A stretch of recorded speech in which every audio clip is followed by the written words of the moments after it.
Before we get started, just wanted to cover a couple things, do some general, as they say, housekeeping before we get started. Number one, the In Search for Uhuru tour, the In Search of Uhuru tour. Number two, we had the inaugural tour in August, this past August in Nigeria. We are going back to Nigeria in November.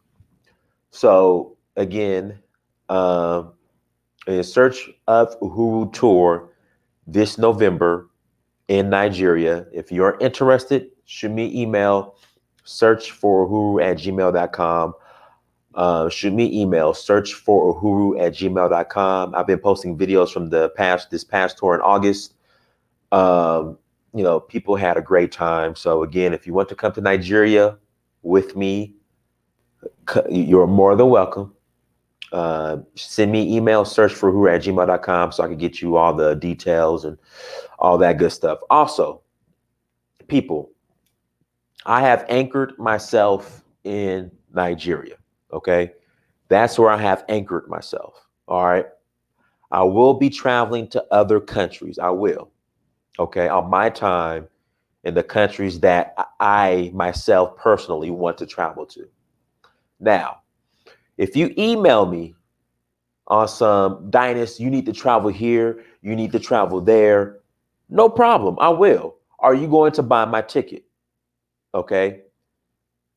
What accommodations are you going to have for me? Again, if you want me to travel to these other countries, no problem. As far as seeing the opportunities for Black Americans or whatnot, I have no problem. But again, I'm going to go to the country that I want to travel to. All right. But if you want me to travel to a particular country, all I'm asking is you buy my ticket and I have no problem going. Buy my ticket and I have no problem in going. That's all I'm going to say. So when people email me on some Dynast, you need to travel here. Oh, Dynast, you always in Nigeria. You need to go over here. Okay, no problem. Buy my ticket and I will go. And I wanted to cover that and let people know. Like I said, I've anchored myself in Nigeria. So with that being said, obviously when I'm on the continent, all right, I'm gonna be in Nigeria the majority of the time.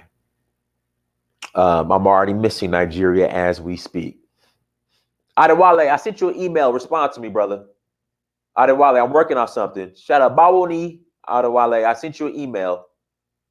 Respond to me, brother. I had a question for you. You might have already responded, but do me a favor, check your email, Adewale, and thank you for the super chat. Thank you for the super chat. Let's see here. So next month I will be in Senegal and Gambia. Then in November, I'm going back to Nigeria, and then I'll also be in Ghana as well. December, I will be in. I'm going to Liberia and Sierra Leone. January, I'm doing Cote d'Ivoire, Burkina Faso, Benin for the Voodoo Festival. And I'm gonna miss Nigeria. Like usually when I'm on a continent, I'm like I gotta get to Nigeria, so I'm gonna miss Nigeria. Then I probably will not be back in Nigeria. I might go back in February. I'm not sure, but for sure I will be back in Nigeria in March. I'll be back in Nigeria in March. So again, for those who are like Dynast, you need to go to this country. Okay, I'll go. Buy my ticket. I have no problem in going. So with that being said, today, and we're going to open up the phone lines. I'm going to let you guys call in. If there are any South Africans, I know it's late out there in South Africa.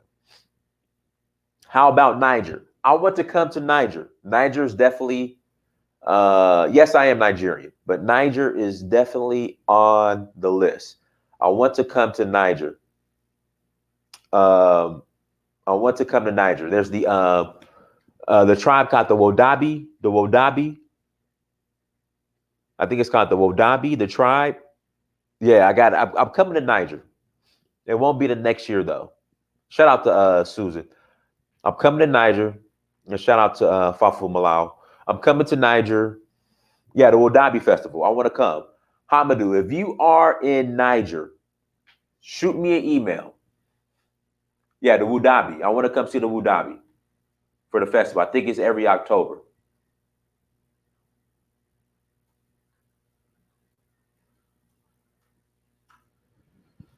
Shoot me an email, brother. If you are in Niger, I'm coming next year. I will be in Niger next year for the. I need to come to Wadabi Festival. I've been wanting to check that out.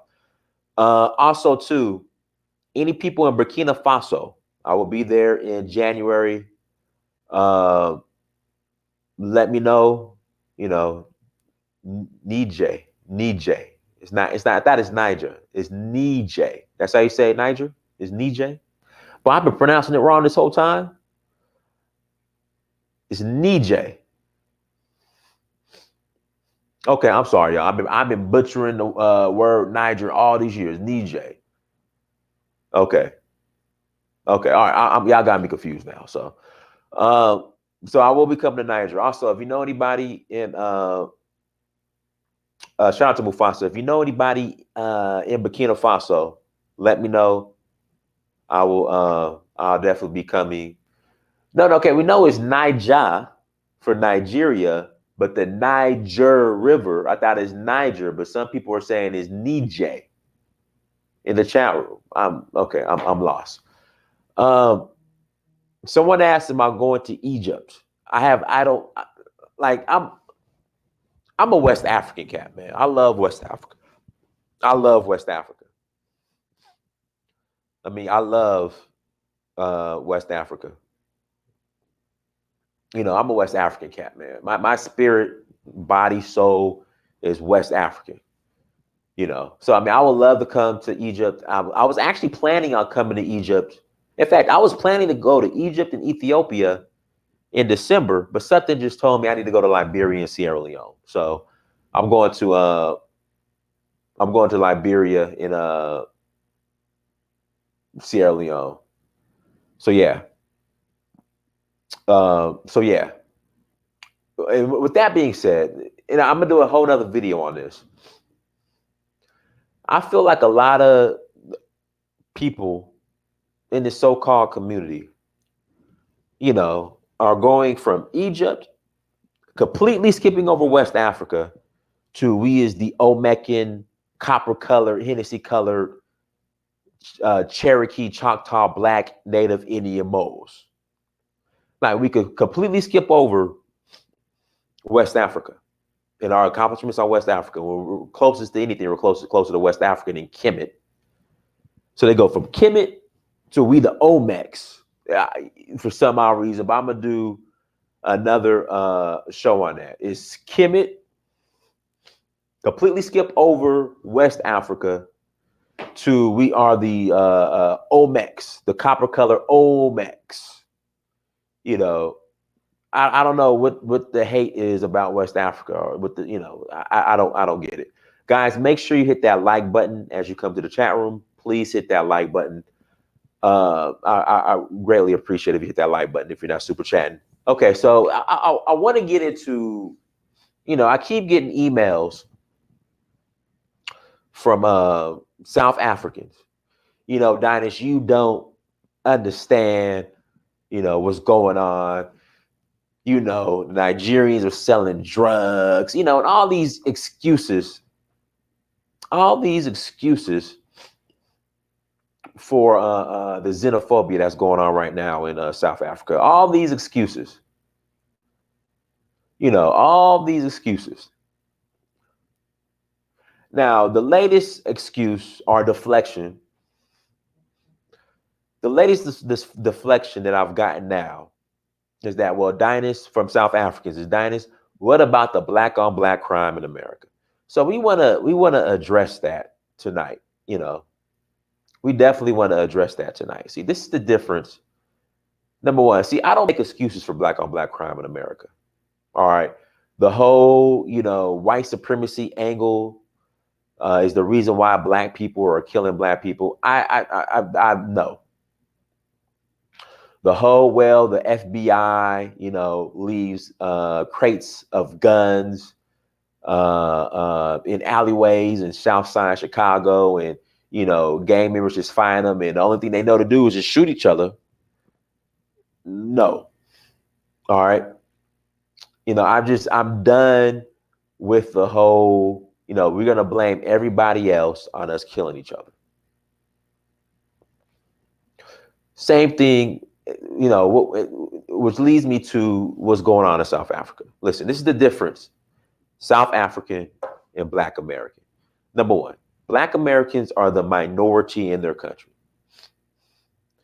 We make up only 13% of our country. All right. Which, for the most part, is why we have a better excuse on why we don't control anything in our country or in America. Because we are 13% of the minority. We've always been in the minority. We are in the epicenter of racism, white supremacy. That's just a fact, dealing with history.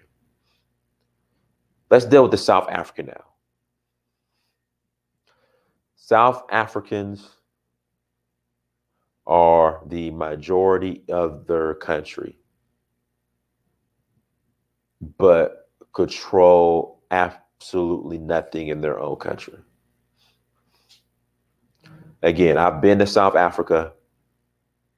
Okay, what I observed, and which is factually true, whites and Indians control South Africa, the economy. Black people just manage. So the South Africans are nothing more than managers in a non-Black dominated economy society. That's just the reality of it. And I observed that.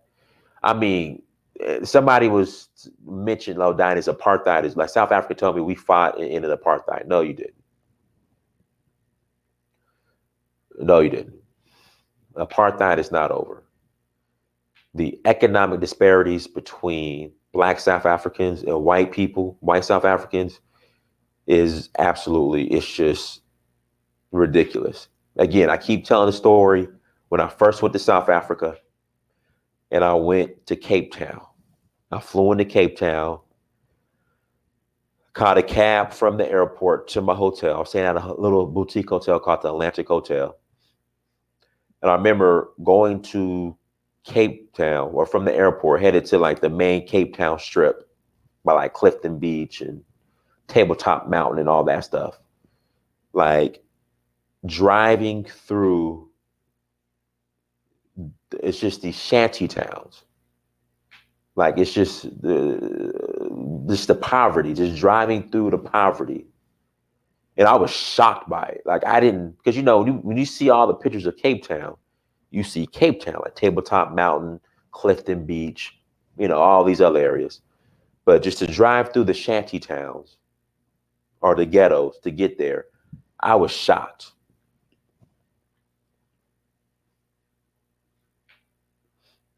Right, like you said, just like slavery. Well, slavery ended, but the question is, did Black people truly have their civil rights? Are we truly treated equally? And the answer is no. So when you say we won our civil rights versus apartheid ended, both answers are no. But let me get back to my story. So, again, I tell a story. I go into a restaurant around the corner from my hotel when I was in Cape Town, and I walk in, and it was all Black faces, all friendly people, real cool. They saw I was a Black American, so they were happy to see me. Then they're like, I started talking to them. They're like, yeah, we're here working. That we have the, I think it's called Black Economic Empowerment. They call it in South Africa. It's pretty much affirmative action. And then I asked, who owns the restaurant? They said, oh, the owner's upstairs. So I'm thinking Africa, Black ownership. It was an Indian guy that own the restaurant. I showed you guys the pictures of when you type in real estate South Africa, as far as the land, ownership, control, selling of the land, selling of property, is all dominated by whites. The economy is dominated by whites and Indians. You go to Durban is dominated by Indians. In fact, Durban has the largest, outside, I think, London, Durban has the largest population of Indians outside of India. Someone who's in here could correct me if I'm wrong, but from my understanding, Durban has the largest population of Indians outside of India, either Durban or London, but I think it's Durban as far as cities. So then the question becomes,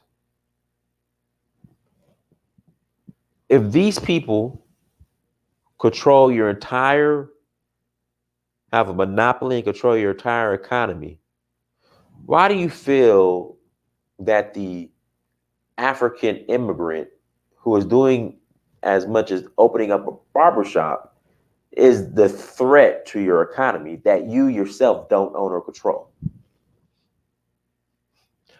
That's what I don't understand. Why aren't you focusing? I mean, city. Mauritius is a country. I mean, city. Okay, let me be specific. Outside of, I don't know, New Delhi, whatever, Calcutta, I don't know, cities in India, which city has the largest Indian population? From my understanding, is Durban. Not countries, cities. If it's not Durban, it's probably London. But which city has the largest population outside of Indian cities in India of Indians? I think it's Durban, South Africa. So, and that's the problem. It's like, again, you guys are the largest, you're 85% of your country. You should be dominating and controlling everything in your country, but you're not. But you're blaming the shopkeeper, Somalian, Zambian, Zim, Nigerian. And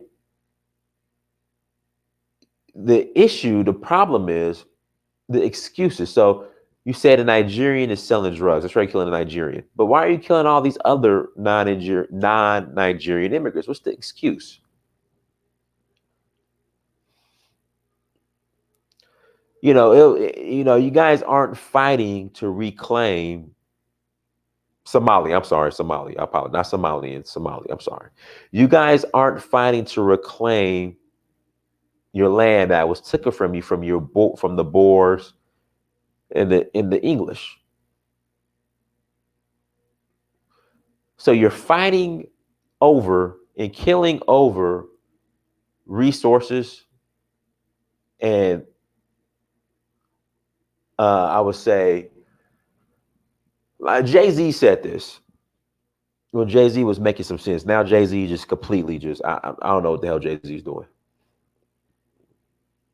about black people in America as far as black on black crime and black people killing each other. We're killing each other over land or real estate that we don't even own. So we're claiming sets. I'm from this block. I'm from that block. I'm from this hood. I'm from that hood. And you don't own anything in the hood. You own absolutely nothing. But again, we are the minority in America. Meanwhile, in South Africa, you're killing these African foreigners and you don't own or control anything in your own hood. And you're the majority in the country. That's why you cannot compare xenophobia with black on black crime. None of them get a pass. But the reason why No one is even paying attention or taking South Africans serious. Because some people will take, when Black Americans, as far as the crime issue or Black on Black crime in America, with the economic disparities, you know, the redlining, they put crack into our communities, lack of opportunities, all the plants and industries or whatever they that were in the neighborhoods, they pulled out, they shipped work to China. People will listen and say, you know what, you're right. And that can cause, I mean, when you can't feed your family, the schools are terrible, you know, people will say, okay, you know what?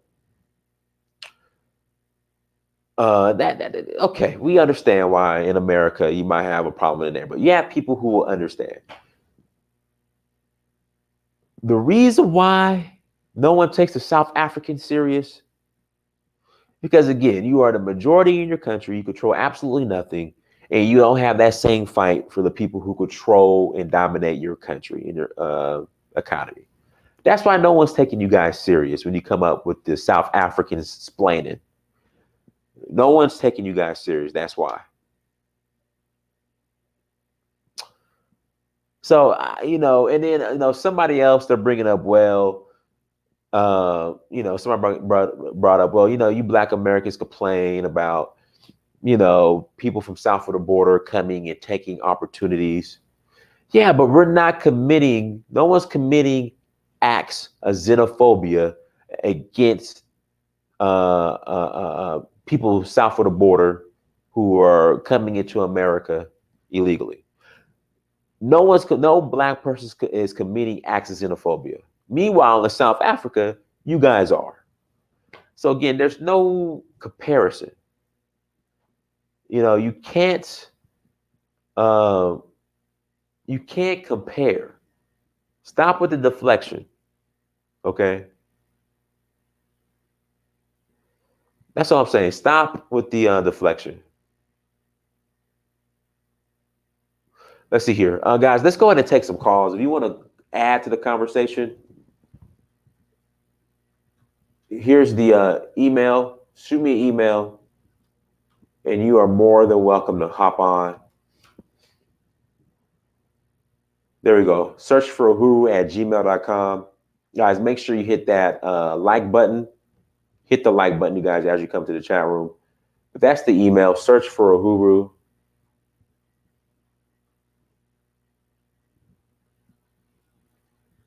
at gmail.com. Make sure, you guys, you want to come in, shoot me an email. You're more than welcome. Here we go. So again, especially if you're South African, if you are South African, you're more than welcome to come on. If you are South African, I would prefer for South. I would prefer for South Africans to come on. Yes, Black on Black crime does exist.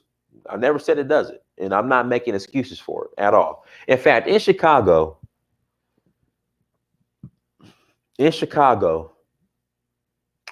you have. In fact, I've actually contributed to this organization. I did a couple years ago, and I found out about it. There are mothers who patrol the streets of Chicago.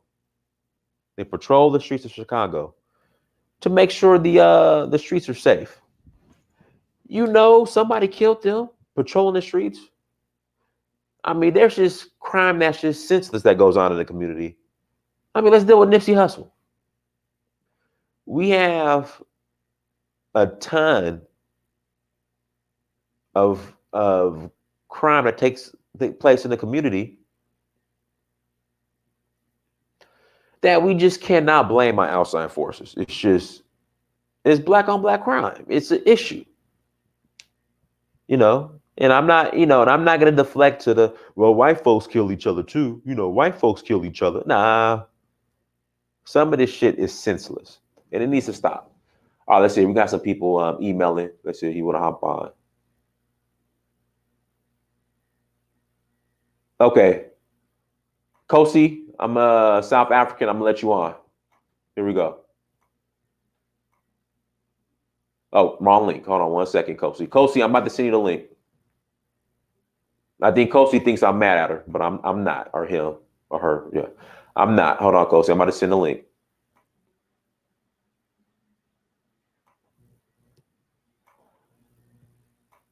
Okay, somebody in the chat room says,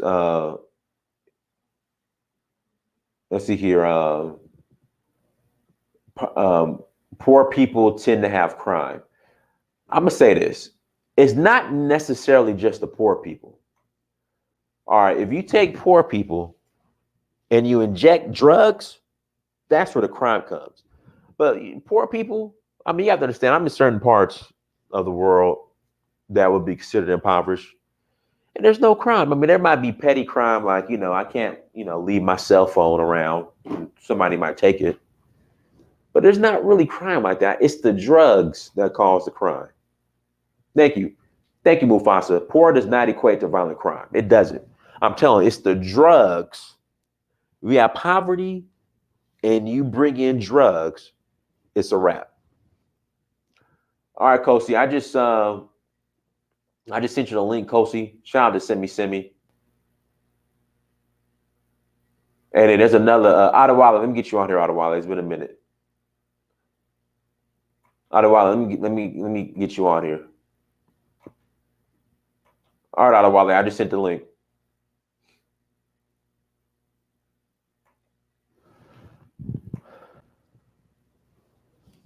All right, Kosi, go ahead.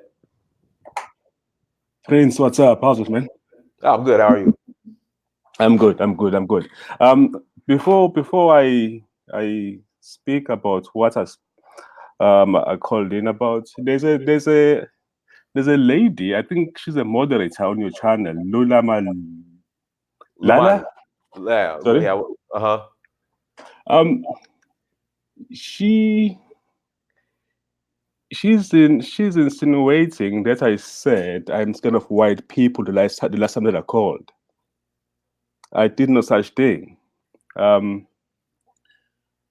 I did was explain how I feel things should be done in my country. I believe I have the right to do that, to have a point of view of how things should be done. It does not equate to me being scared of anything or anybody. I just want to clear that one out. Okay. Yes. Because I believe she thinks because I said I would rather find other ways of getting what's ours back other than fighting people. She thinks that's because that is an equivalent to me saying we are scared of white people, right? And Okay. I don't think that this is true. And I mean, if you're fighting any battle, you don't you have tactics within a strategy. You don't want to fight where you don't need to fight. Because fighting, even this between me and you, there are consequences for that. Before you do engage in any fight whatsoever, whether it's personal or whether it's countries or whether it's nations, you need to be very, very clear about the consequences of your actions, right? And be very nuanced about how you get to the goal. Never confuse the goal with the journey. Those are two different things. One can be, you can get to the goal without the journey that can make sure that you are damaged by the time you get to the goal. You know what I'm saying? Right. Yeah. So I wanted to clear that one out. No one is scared of white people. Okay. I will admit that there is an inculcated self-hate amongst us. There is, you see, no other African country had apartheid. We all had colonialism, but no other African country had apartheid. Apartheid was a different beast to colonialism. Yes, it was an extension of colonialism, but it was a different beast to colonialism. Let me. I'm 42 today, right? Okay. Oh, happy birthday. Oh, no. I mean 42 as I'm speaking to you. It's not my Oh, birthday. okay. Okay, all right. I grew up during the height of Hello? Hello? Hello? Hello? Kosi, we lost you, brother.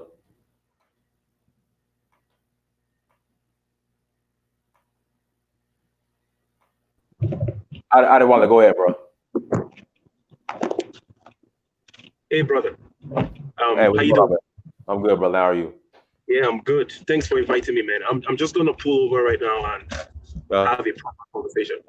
Hey, Adewale. Okay, so real quick, Adewale. What I sent you, the Yeah. name. Which one sounds better as far as a title saying, that describes building a bridge between the diaspora and Africa? That's what I'm trying to get at. Oh, I see. To be honest, I don't want to give you an answer to that because I literally had to call my folks to even tell me what it means. Oh, okay. Yeah, because that's like in-depth Yoruba, right? I'm very good at speaking Yoruba, but that one is like another level. Okay. Yeah. All right. Yeah, so I was going to talk about the violence going on in South Africa, Yeah, go ahead. right? I already heard other people in the chat room disagreeing with the fact that that poverty and violence go hand in hand. Mm-hmm. I think poverty and violence go hand in hand, and I'm gonna say this. I think it's the drugs. When drugs are involved, I think that kind of triggers the violence more. Just from what I've observed, like here in Black America, so there was poverty in Black America, right? But once drugs start getting important to the Black community, like crack and heroin, or really when crack hit, that's when shit just got ahead. Me personally. Okay, me personally, at the end of the day, right, I don't even want to throw the entire South Africa under the bus and claim that, oh, we helped you guys during the apartheid, you guys are ungrateful, you guys are trash.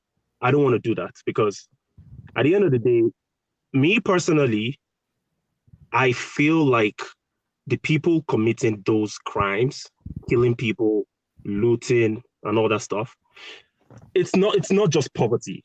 Right. To be honest, there has to be some influence of drug use or alcohol, and it's just joblessness, man. I mean, if you're jobless, you don't have anything you're doing, and you start taking drugs, you start drinking all the time because you don't have anything else to do. You're drinking moonshine, that stuff that makes them blind.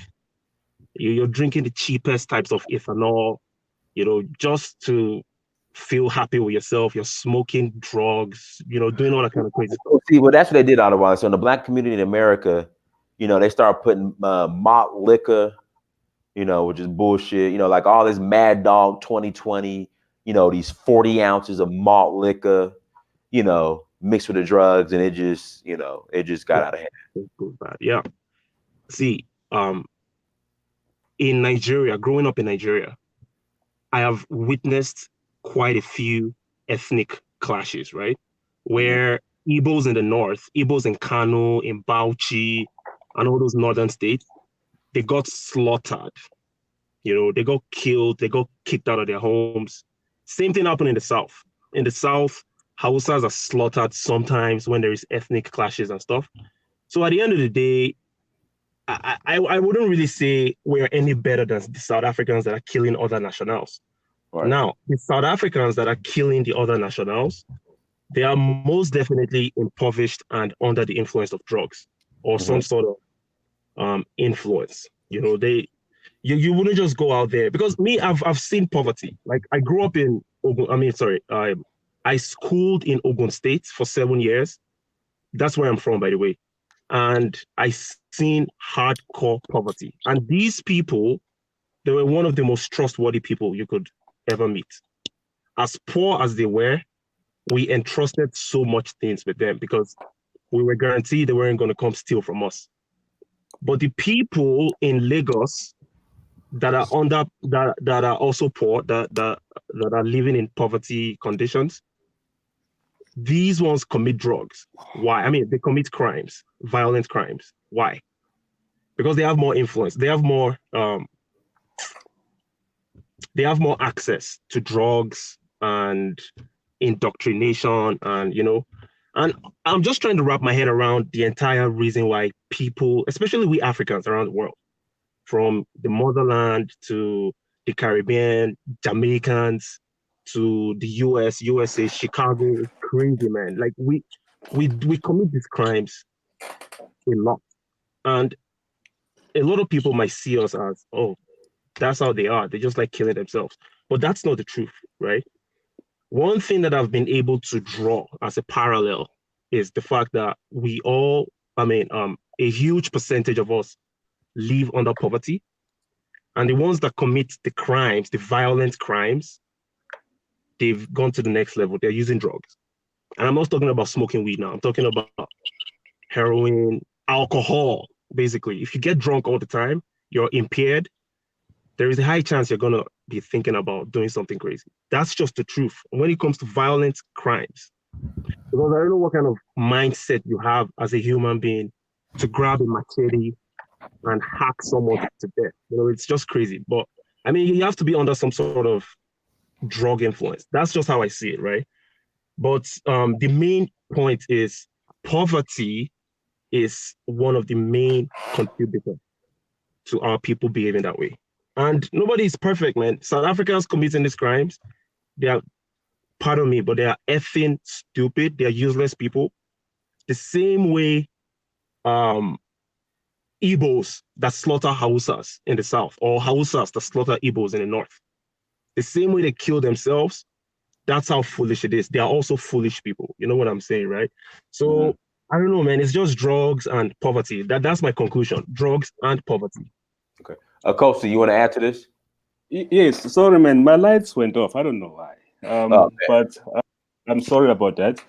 I was saying, well, Adiwale is going exactly where I was trying to go. What I was trying to explain earlier was that when I was growing up, there was a program, and this is known in South Africa. There's a program by the white apartheid government to ensure that black people, right, in South Africa, Zulus, Xhosas, Basutus, even amongst Zulus, there was a program to ensure that we kill each other. It was a funded program driven by the white apartheid state. And we killed each other by the thousands, right? Now, when you see the black on black violence that's happening in South Africa right now, this is called xenophobia. For me, that is nothing but an extension to that as well, where we got used to not valuing the life of a black person. You know what I'm saying? So it's not a new thing at all in this country for black to kill each other, right? It's unfortunate, as I said, and it's a part of history. That's where we look back at some point in time and say we are ashamed of that it happened.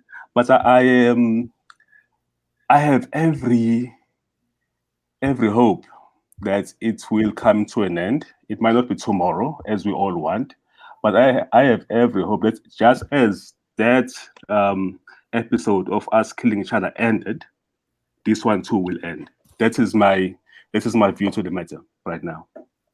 Okay. See what we got here, guys. Make sure you hit that like button as you come to the chat room. We have 327 people watching. Make sure you hit that like button. Prince, can you get Lumani Lulu online, because she Lumani, do you she's want to come on? Hold on, right. Lumani, I'm gonna send you the link. Lumani, I'm gonna send you the link. Hold on. Lumani, I got Lumani's email address somewhere in here. Hold on. Lumani, I'm gonna send you the link.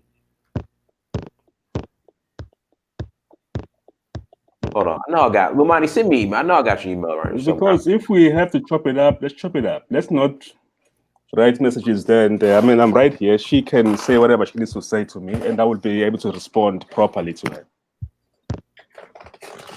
Okay, Lumani, I'm about to send you the link right now. I got your email right here.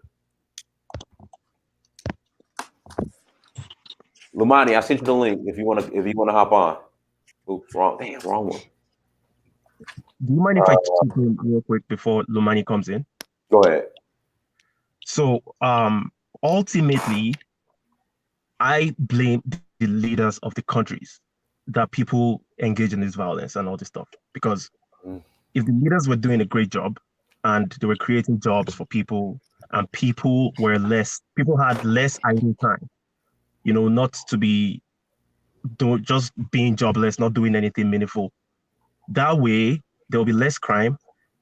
There'll be less poverty and there'll be less crime.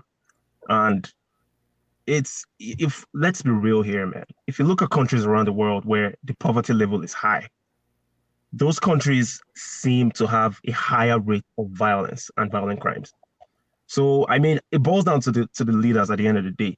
The leaders that are constantly shocking and jiving for their Chinese or European counterparts that come to rape everybody. The leaders that are stealing money all the time. They take public funds, put it in their private bank accounts, send their kids to the United States, United Kingdom, all those countries, and they are multi-billionaires, right? Off the back of the population that is suffering in poverty. So if you guys create a population with that is plagued with poverty, what's going to happen? You're just going to create people that will be committing violent crimes. That's what's going to happen down the line. So ultimately, in my own opinion, I absolutely put all the blame on the leaders of any failed country, any country where, like this xenophobia thing happening in South Africa, it's been going on for many years, man. Like it comes, it goes, it comes, it goes. If this time around, it's probably not going to be the last time it's going to exist. It might still come back next year. Who knows? And the same way I was describing earlier, where even we within our own country in Nigeria, sometimes we have inter-tribal clashes. Sometimes it's not all the time. It happens rarely, and it's often curtailed early, right? For example, in Yoruba land one time, Ifes and Imodakekes, they were killing each other for no reason, just based on the fact that they are from different tribes. You know what's even funny is these guys are from the same tribe, the same ethnic group, but they just have different dialects, and they were killing each other. The same way in the north, Hausas, so many times they've killed Igbos in the north. Same way Igbos in the southeast have killed Hausas sometimes. It's just crazy. It boils down to a failed government. If the government doesn't provide what is needed for the population to survive and thrive with, then they're dealing with poverty, man. I had a friend, right, when I was in university. This guy, his mom was a Mountain of Fire Ministries pastor. Okay, let me put that in context. If your mother is the Mountain of Fire Ministries pastor, you're a good boy. But you wouldn't believe this guy ended up becoming a hardened criminal because he was frustrated. And now that you mentioned the drugs factor and all that stuff, yeah, I kind of relate. I agree drugs have to be one of the causes, because as intelligent and as smart and as holy as this guy was, when he started doing drugs, it turned into violent crimes. So I can understand where a mixture of poverty and hard drugs due to a failed system, because the government isn't providing what it's supposed to provide, that's going to lead to violent crimes. So me, I put the blame on the government. Okay. Everyone, thank you for joining. Kosi, we got in fact, Baruti, if you want to come in and ask a question, you can, but I'll go ahead. Okay, he's watching. Kosi, how would you, if it were up to you, how would you distribute the land from the European to the South Africans? How would that look like if you were to control that?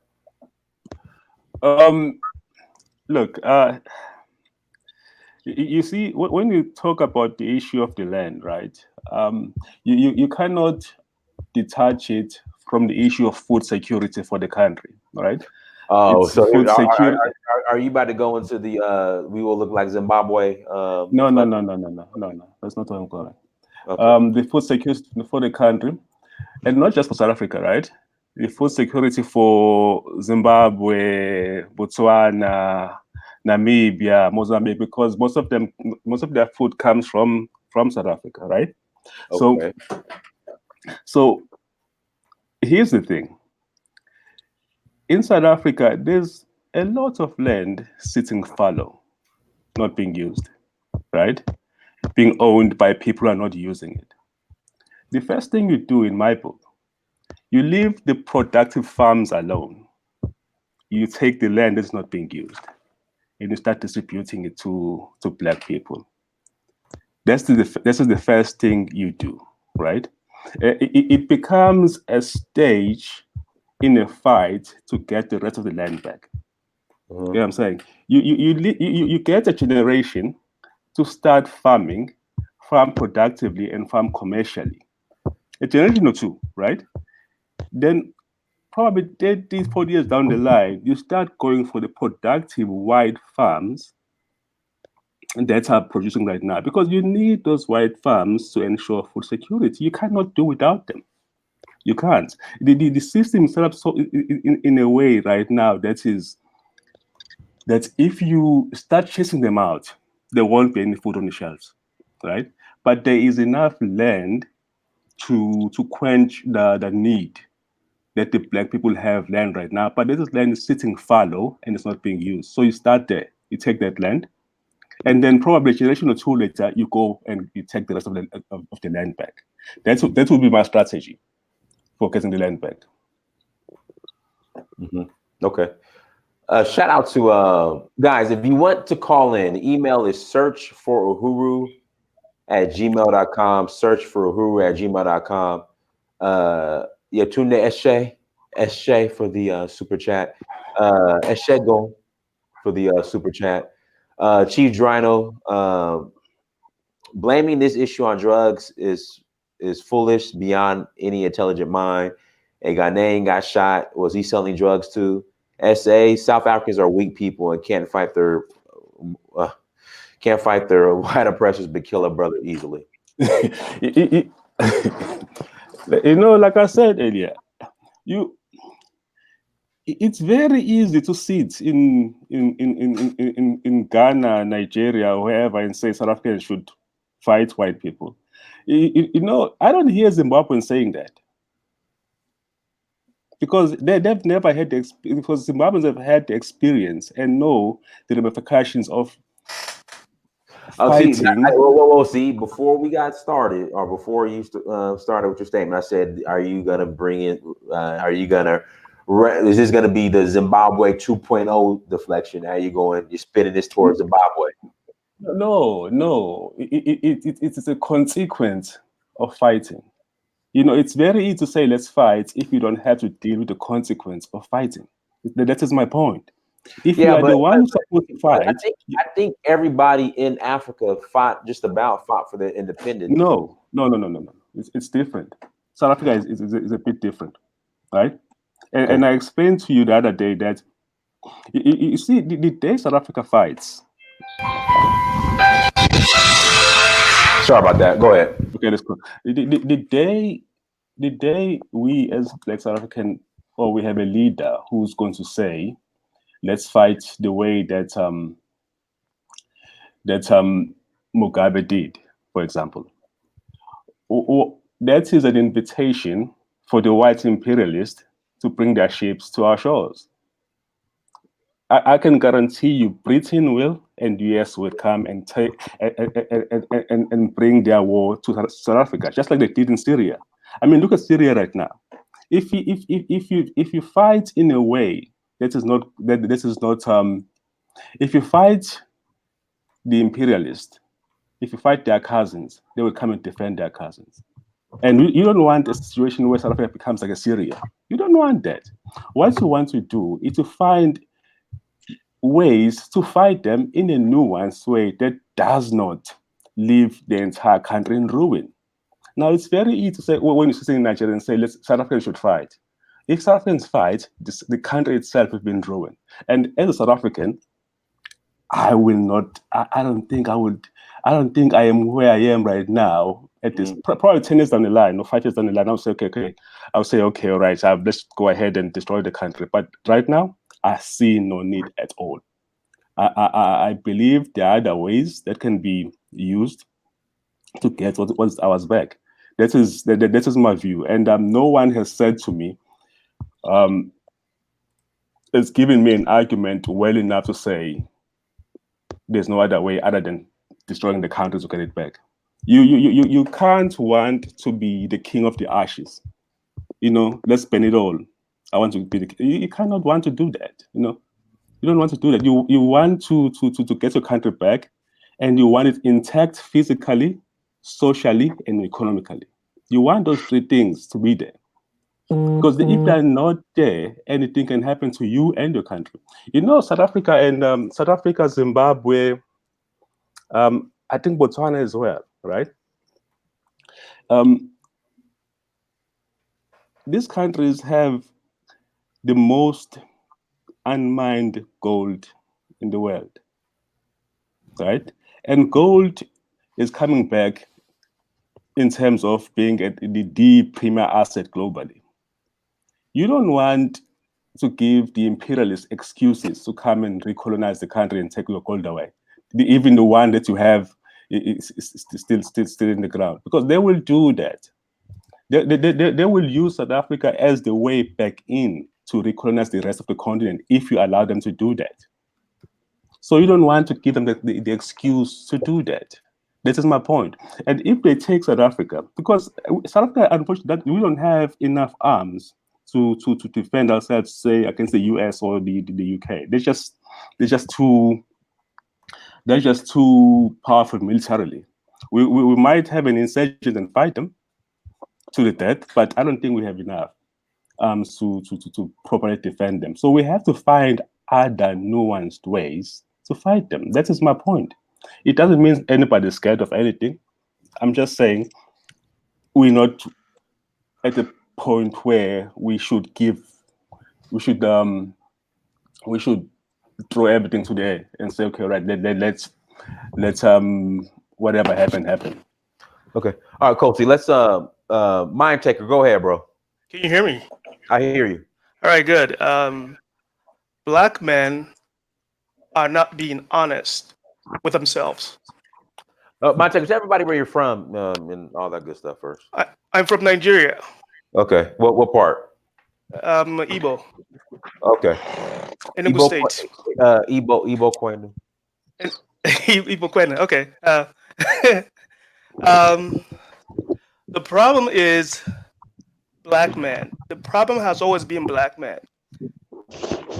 I'm sure when you visit Africa, you notice how black men interact with one another and how they practice and the type of culture they cultivate and push amongst each other. I was watching one of your video.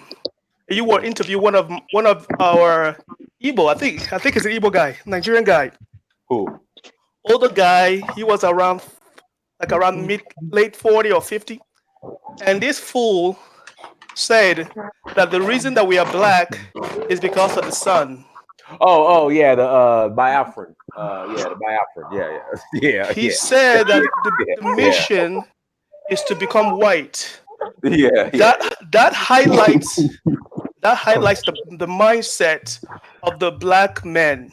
This is a global thing, because if you actually notice, all the pastors are black men, and they comfortably promoting and pushing the idea, the image of a God as a white man to his people, to his women, to everybody. All the self-hate that you see is black men, and most black men do not stand up against this because they too also believe in the same movement. White men would never allow another white man to run around their country pushing black men as their God. They would never allow this. The problem has always been the black man, and he doesn't want to look in the mirror and do self-reflection. Everything that he pushes is anti-black. These people, South African killing other blacks, is nothing but the programming that black men have done to his people. The pastors, black men, not white men. Other black men allow it. They don't have a problem with it. Like, it's shocking how they just sit there and just go along, to the point. So one thing I learned in life is value system. Once someone's value system is established, he or she will subconsciously pursue and do everything to uphold and maintain that value system, whatever they find valuable. And if you look at the center of blackness, it's whiteness. Their value system is whiteness because the most important thing in our life is that God, and we know what the color God is. So from the beginning, the black children are already destroyed mentally because black men and black pastors. This is why white people, and here's another funny thing, the religion, the reason white people were able to come to any black country and buy up the land is because of their religion. Religion comes first, extract the resources, the wealth, the money, and then come back and buy the land. And once they buy the land, black people are already subconsciously worshiping them and obeying them and following along. Before you know it, it's game over. No. All right, Adewale, you want to add to this? Then we'll pass it back to you, Kofi. Yes, man. I agree with what Emeka said. Is that his name? Emeka?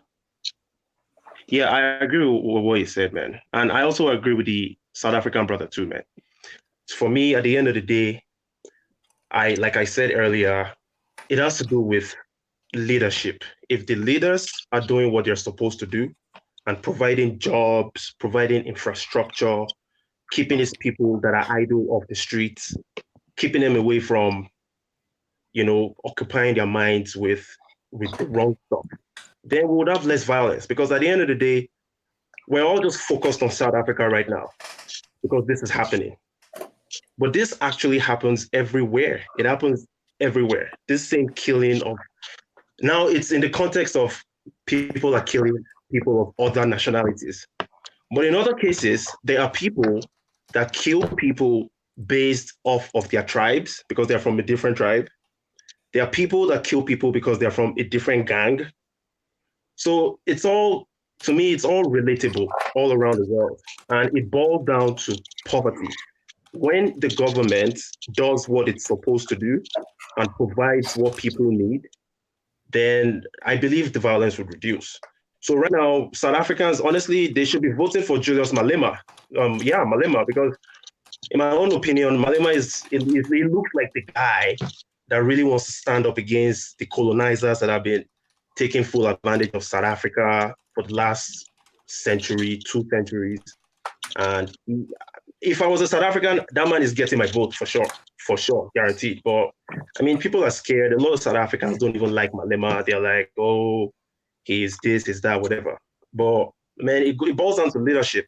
If Malema becomes the president or the leader, whatever it is, I believe there will be a positive change in South Africa. When it comes to xenophobia, that particular issue would end if Malema becomes the president. That I can say because, I mean, this man comes out in public, he says everything against Afrophobia. He says stuff like South Africa is Nigeria, Nigeria is Zimbabwe, all Africa is one, all these borders are imaginary. I mean, these are things that intelligent people already know, right? We know these things, and that's why we're on this platform having this conversation.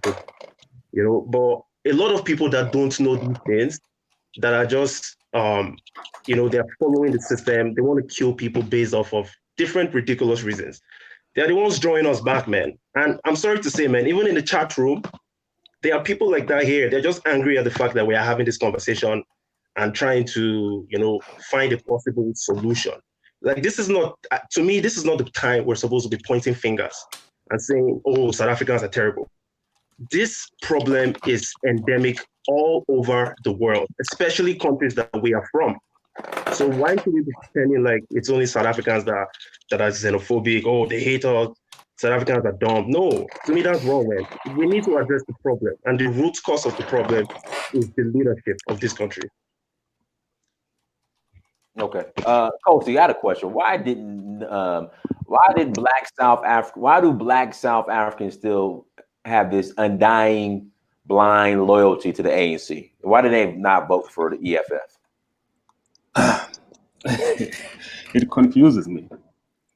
That I don't have an answer to the question. it confuses me totally. Not just for what's happening now, for what has happened in the past 25 years. That confuses me. I do not know. I cannot lie to you. I do not know. I can only surmise that probably as South Africans, we a bit conservative. We take a lot of time to change. I do not know, but it confuses me. Things are happening here that you guys don't hear about. That reported, like say for instance, Ramaphosa, the president, right? There was an incident about 7 years ago in a place called Marikana, where 6 years ago, sorry, where the government or the police killed about 38 mine workers. Right? This is a black government killing black mine workers, right? Because there was a strike and there was violence. Ramaphosa was front and center of the whole thing, but still we voted for him to be president. You know, so it's confusing how forgiving we can be, or how forgetful we can be about what is happening to us. So I don't have an answer to your question. I'm sorry, buddy. I don't have an answer to that question.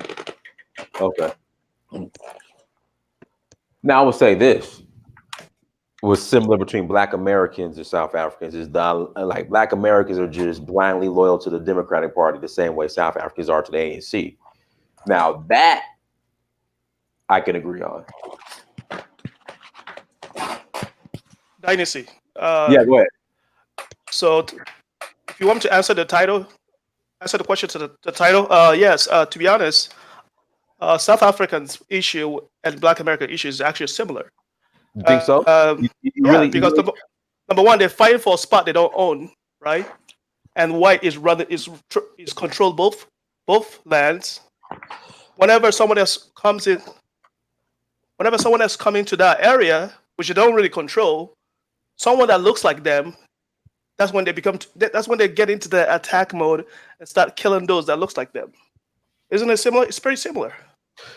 Yeah, but see, but I think the difference between Black Americans and again between Black Americans and the South African is the Black American is the minority in the country, where the South African is the majority, and I think they should be fighting to take back their resources and control of their economy versus being mad at the Somalian barber.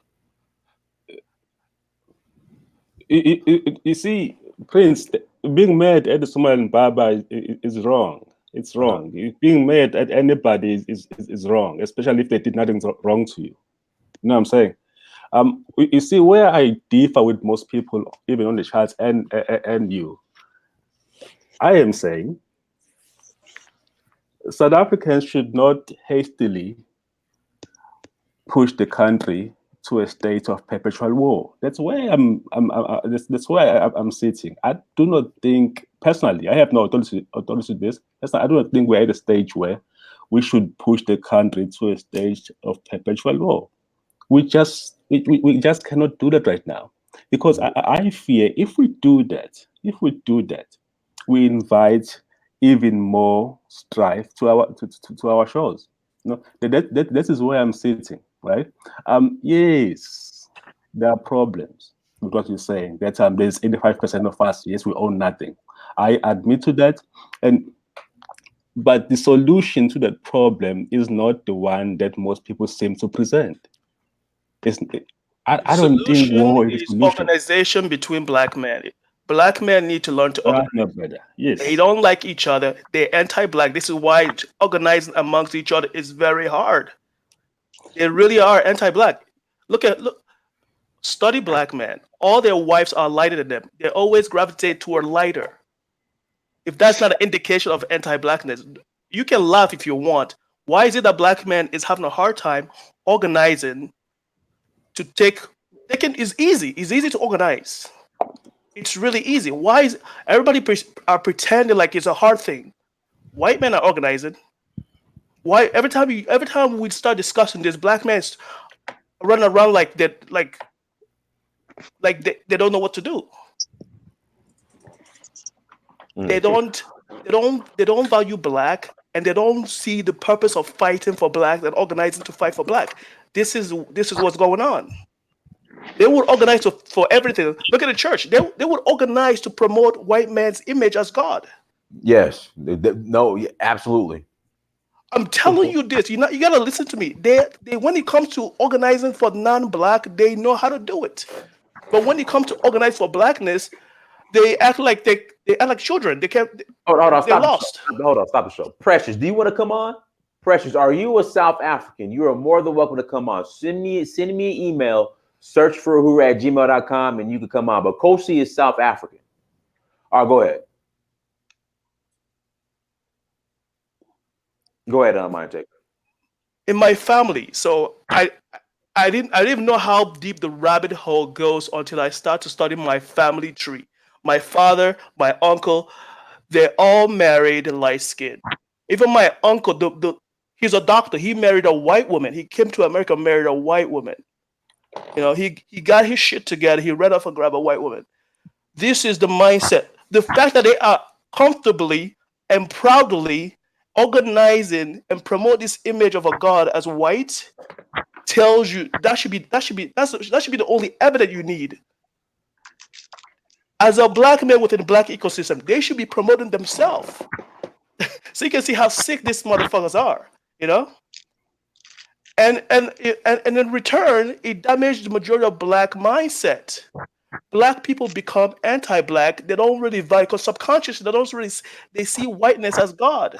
This is why they're too quick to kill each other, because they don't see value within each other. And this is the work of a black man, not a white man, because he is the one that continues to organize and condition the mind. Guys, let's hit that like button. We have 400 people watching. Please hit the like button as you come on. Again, we have 400 people watching. The brother, one of you guys emailed me, was like, please send me the link. And I seen the link and you're not here. But anyways, but Adewale, go ahead. Hey, man, it's just crazy, man. I mean, I'm happy we're having these types of conversations, because at the end of the day, we have so many problems as a people, and we need to address these problems. To me, we don't need to be pointing fingers, because this is an endemic situation all over the world where we are. And I feel like, man, one of the problems that I pointed out was the leadership. We have bad leaders that are not competent. That's a problem for sure. And like you said, obviously, if people are jobless, they are using drugs, yes, they are going to turn to violence. And like the other brother just said, it was like the perpetuation of a white God amongst Africa, right? Like, it's a big problem. I agree. I totally agree that is one of the problems we have. And as you guys all know, we're really spiritual people, man. We Africans, I mean, all over the world too, not just on the continent. We're spiritual people, and we don't play with religion and God and that kind of stuff.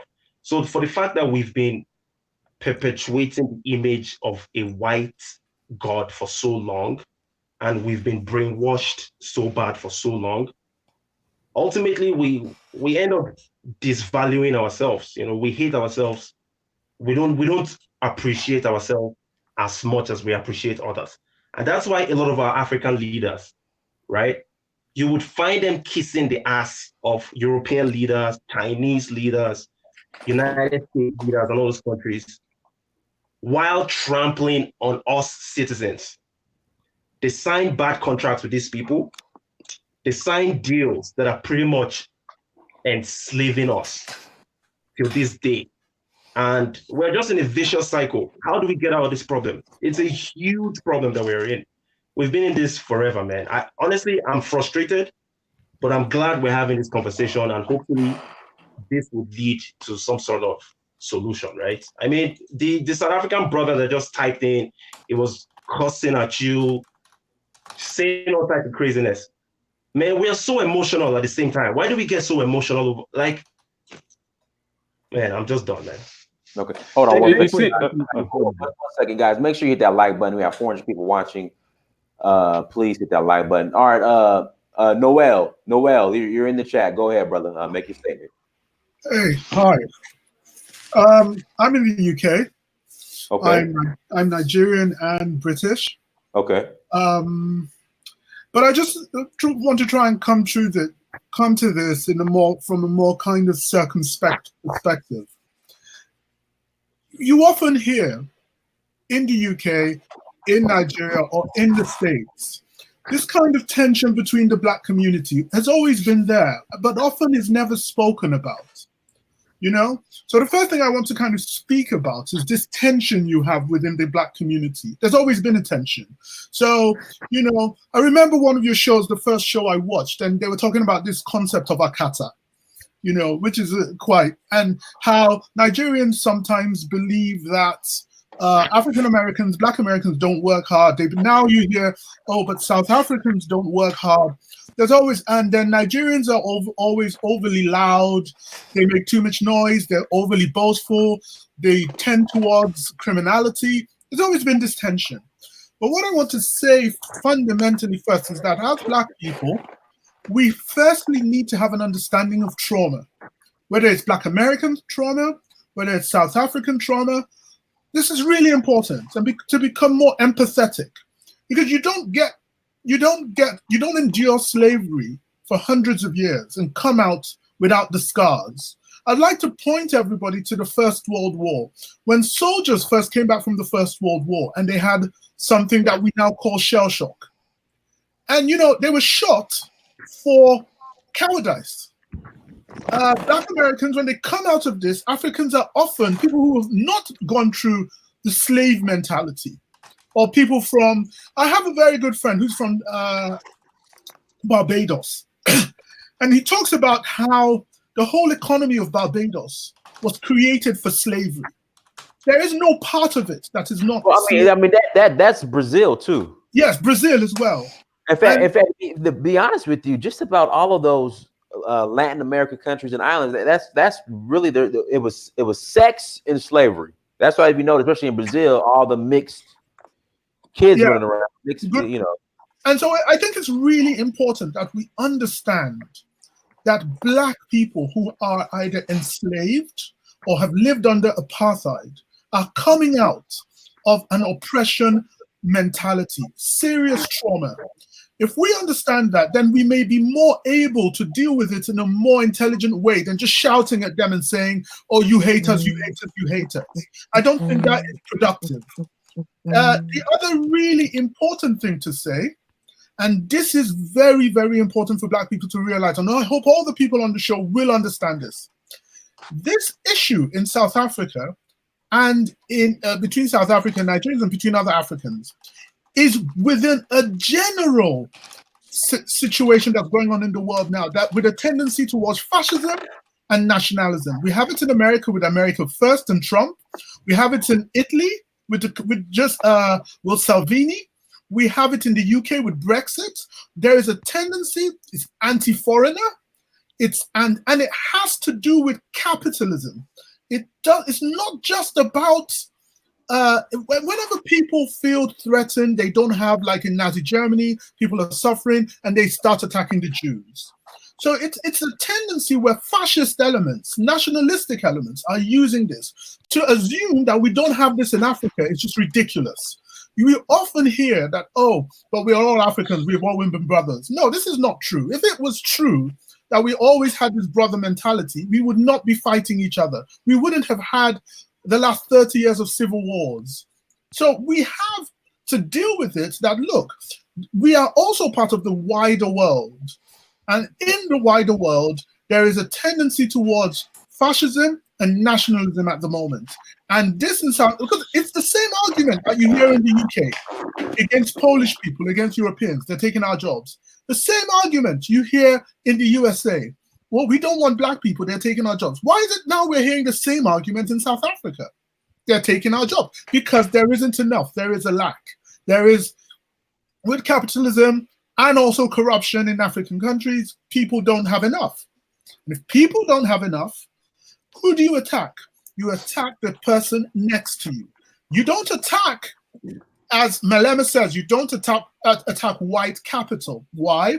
Because white capital is protected by the system. Do you understand? It's like what's happening in Nigeria.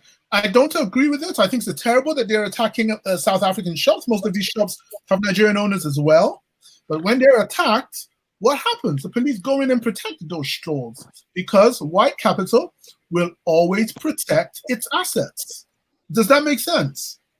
So we have to understand what is going on here. It is not it's not a simple issue of South Africans just hating Nigerians or Nigerians, and us shouting back at them. This is a complicated problem that can only be solved with discussion, with an understanding of trauma, of what people have gone through, and us beginning to understand who we are as Black people. We are the same, but we are also different, and it's important that there not be this kind of general discussion, oh, we are all the same, we are all the same. One of your other callers made a fantastic point, amazing point he made about this tendency towards whiteness. And it's true because, if you have a white religion, what religion does is it kind of makes you think in the way of the person whose religion you're adopting. And there's a concept that we call hybridity. And after some time, you will find religions tend to become, you have different forms of religions that imbibe that culture of the place where they are practicing it. So for instance, if you go to Brazil, among Black people, you have them practicing Ifa because that type of religion has to do with, they feel that is more closer to their identity, and they blend it with Catholicism. And then it becomes a different thing. But we have to understand that, yes, we are coming from a mentality where white is right. And to kind of detune ourselves from that is very difficult. Can I just personalize what the brother just said? Yeah, go ahead. And then what we'll do one more round and then we'll close out. But go ahead, bro. You see, myself personally, right? I have to meditate and sometimes admonish myself within myself for the fact that in a public setting or a strange setting, I am more trusting of white people than I am of Black people. Whoa, say that again, huh? You who? What? In a public setting. Okay. Say I'm walking at night, right? Okay. If I see a white person, okay, I pay them no mind. But if I see a Black person, I kind of become alert, and that's a problem.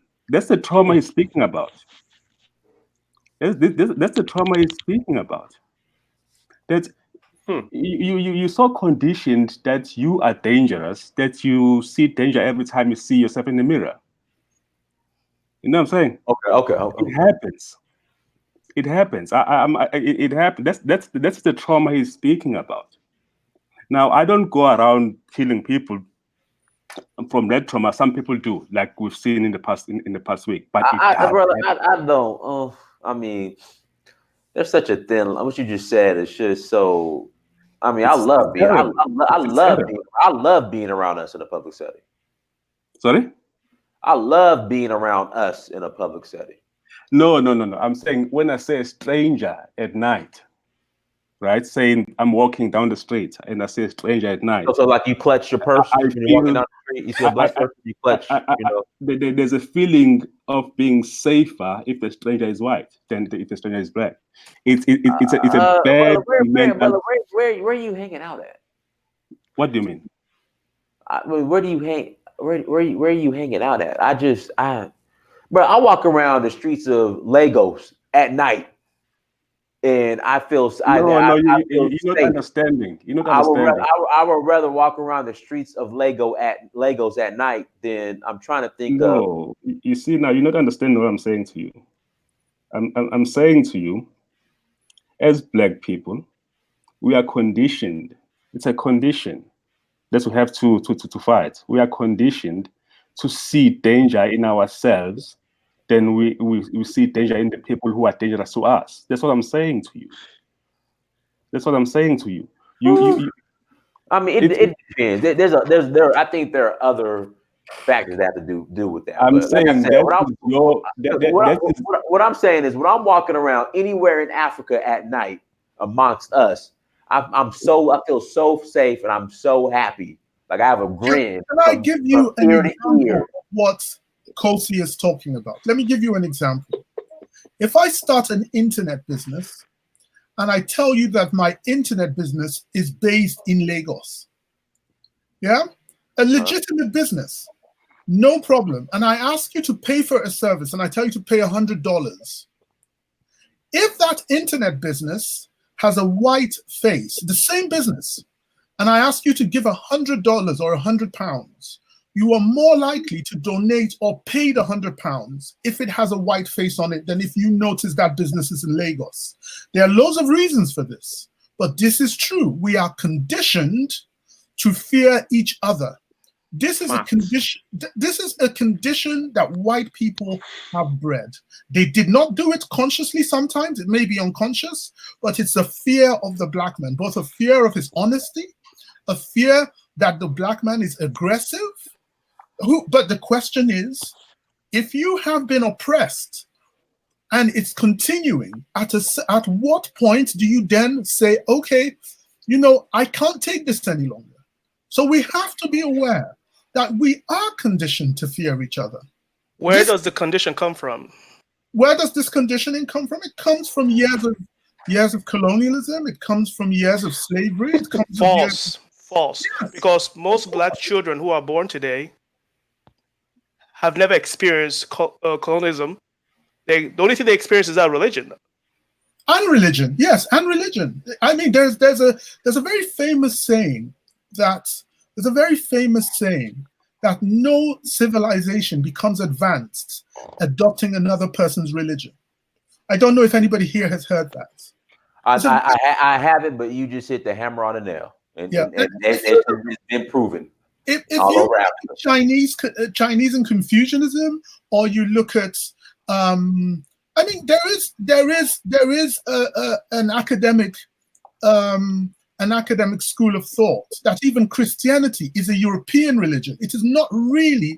Okay, let me say this: the Christianity that Africa practices is definitely a European religion. Yes, not even people want to argue that with me. And the Christianity primarily practiced by black people across this planet is that of the European influence. And if you look at Pentecostalism, which is very popular in Nigeria or in Africa, this is one of the reasons I have a very huge problem with Pentecostalism, because fundamentally it emerges out of a racist white mentality.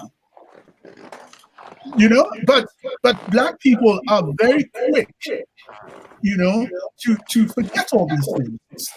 And you know, I said in a comment that one of the problems with democracy is that it only works where the population is educated. If you have an uneducated population, democracy will not work. And whose job is it to educate the population? It's all our responsibilities. It is all in the white community. Who's doing all the education? Everybody. The white woman or the white man? Well, I would say everybody has to do it. I don't think we should be honest with yourself. No, we don't have to turn this into a gender argument. Everybody has to participate in education. I understand that part, but who is the leading? Who is pushing what needs to be taught? Is it the white woman or the white man? I'm not going to answer that question because it requires more nuance than I think. It's very simple. I don't think so. We know what group is fighting for the right, who are asking for their partner for right. White women are asking their white man for right in many departments because the white man dictates and sets standards in his community. Black men need to be honest with themselves. So what are you saying? What do we need to be honest about? Black men need to understand that it's his job to organize amongst other black men to really put something together that's going to uplift us and put us in the right path. I don't disagree. I think we all have to. Yeah, we all agree. I agree with that. Yeah, I think we all have to participate. Can I just come in here, please? Sorry. One of the things that we should try to avoid as black people is to not understand just how ephemeral our lives are.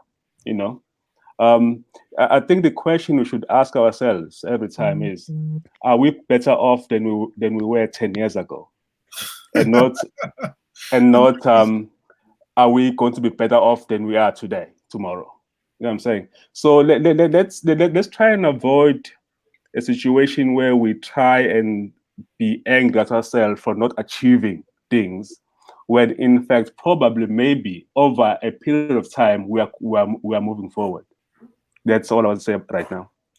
I mean, I just want to contribute one another point, and just to bring this into perspective again.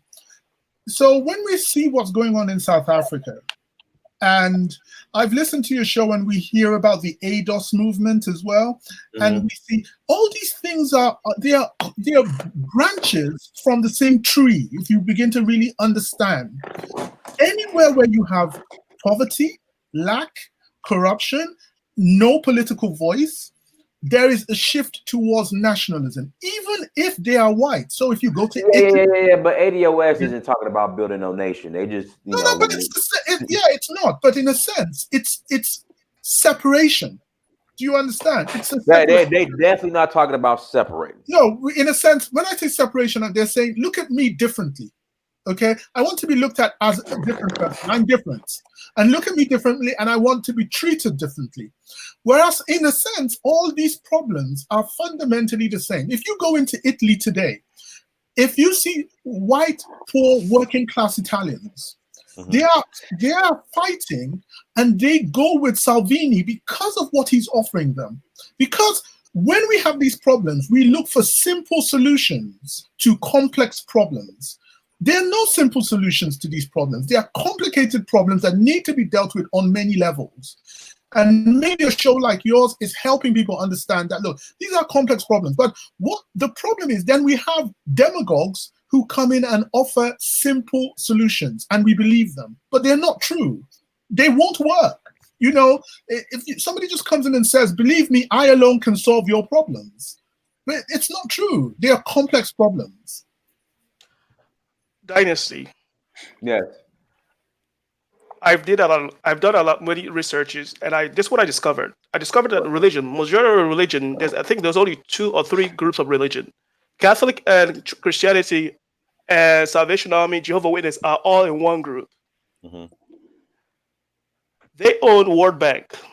World Bank is responsible for a lot of major wars. They own who? World Bank. Okay. And one thing I learned is that every individual church, any spin or small child of a Christianity, they all collect money and they all ship a percentage. Because you have to understand, church religion is run like business. So I was based on how they operate. I've talked to a lot of Nigerian pastors or preachers who run religion. And apparently they all have... What question? So there's a pastor in Nigeria, right, that has a church or cathedral, whatever you want to call it, that fits 50,000 people. He's building another one that is supposed to seat 100,000 people. This is bigger than a college football stadium. And they're saying he has churches all over Europe, and I think one in the UK. I can't forget his name. He has many in the UK. He has many in the UK, not one. There are many. You know what I'm talking about? Yes, I know who you're talking about. There are many of them. And listen, so I see I'm on Ibadan Highway headed to Oshobo, Yes. and somebody points it out to me. Now look out the car. This thing it's massive. Like you can, it's huge. Yes, and this is the 50,000 one, and they're saying that he's gonna build one that fits 100,000. I'm just like, what? I'm like, huh? It's you can see it off of Ibadan Highway, like when you're in Ogun State. It's like so it's not technically Lagos. Or it might be Lagos State still. I don't know. I think it might be Ogun. I don't know. But if you look, you can see it off, and it sits back off the freeway. Isn't that the biggest church in the world? Well, if he's building one as 100,000, it has to be the biggest in the world. No, maybe. Don't get mad at the church. Look at the people who are running it. You know. Oh, I'm not mad. I'm just like, it's a black man who are organized now to run this thing. And the sickest part about it is all the money they collect, they get a percentage, and then the rest of the percentage goes to the West, and then the West don't show off like they show off, right? They're showing off with all the money they collected. Typical black man, you know. The West take their money, they reorganize and plan ahead, and then reinvest again. And this black man is very comfortable destroying his people, taking the resource free. That's free money. He's not providing anything. He's very comfortable tricking his own people. So I want you guys to understand how destructive these people are. These black men are. No, can I come in? I just need to... well, 1 second. Lawanda, Sister Lawanda, you're on. Do you want to add something to this real quick? Lawanda, you got to unmute yourself. Lawanda. I think Adewale fell off. Oh no, Adewale's still on. He's down here at the bottom. I see Adewale. Guys, make sure you hit this like button. Guys, we have 463 people watching. Please hit that like button as you come to the chat room. Please hit that like button. Hold on, let me. Okay, I think everybody's on here now. Hold on, let me see. All right, Lawanda, you have to unmute yourself. Hold on. Oh, 1 second. Yeah, unmute yourself, Lawanda. Lawanda. Okay, now you muted yourself again, Lawanda. You got to unmute yourself.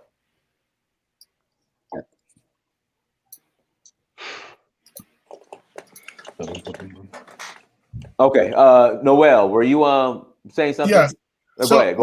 What I was trying to say is we have to try to run away from this mentality that defines the Black consciousness as being insufficient permanently. It isn't. Mm-hmm. We are dealing with unique problems. Okay?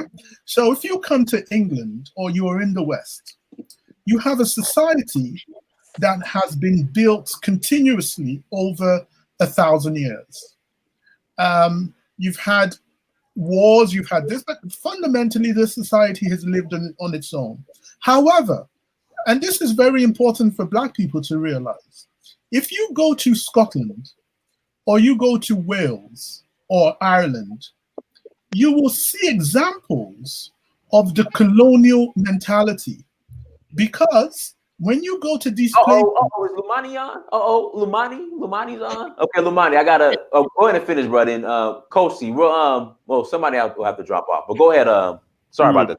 Yeah. So when you go to these places, and you have Scotland, which has been dominated, the Scottish who've been dominated by the English, or the Irish who have issues with the English, you see some of the problems you see with Black people generally coming out of colonialism or slavery.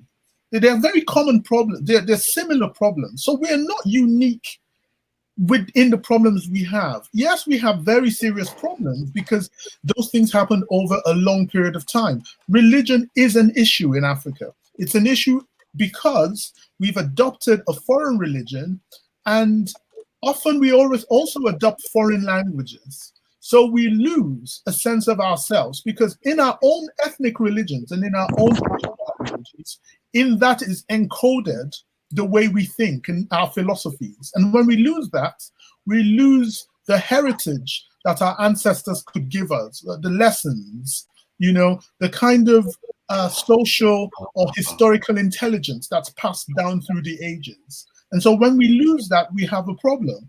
But we should really try and stop saying, oh, it's black men, black men, black men. I don't think Black men have, there is a specific problem that is caused because of the color of our skin. That is not true.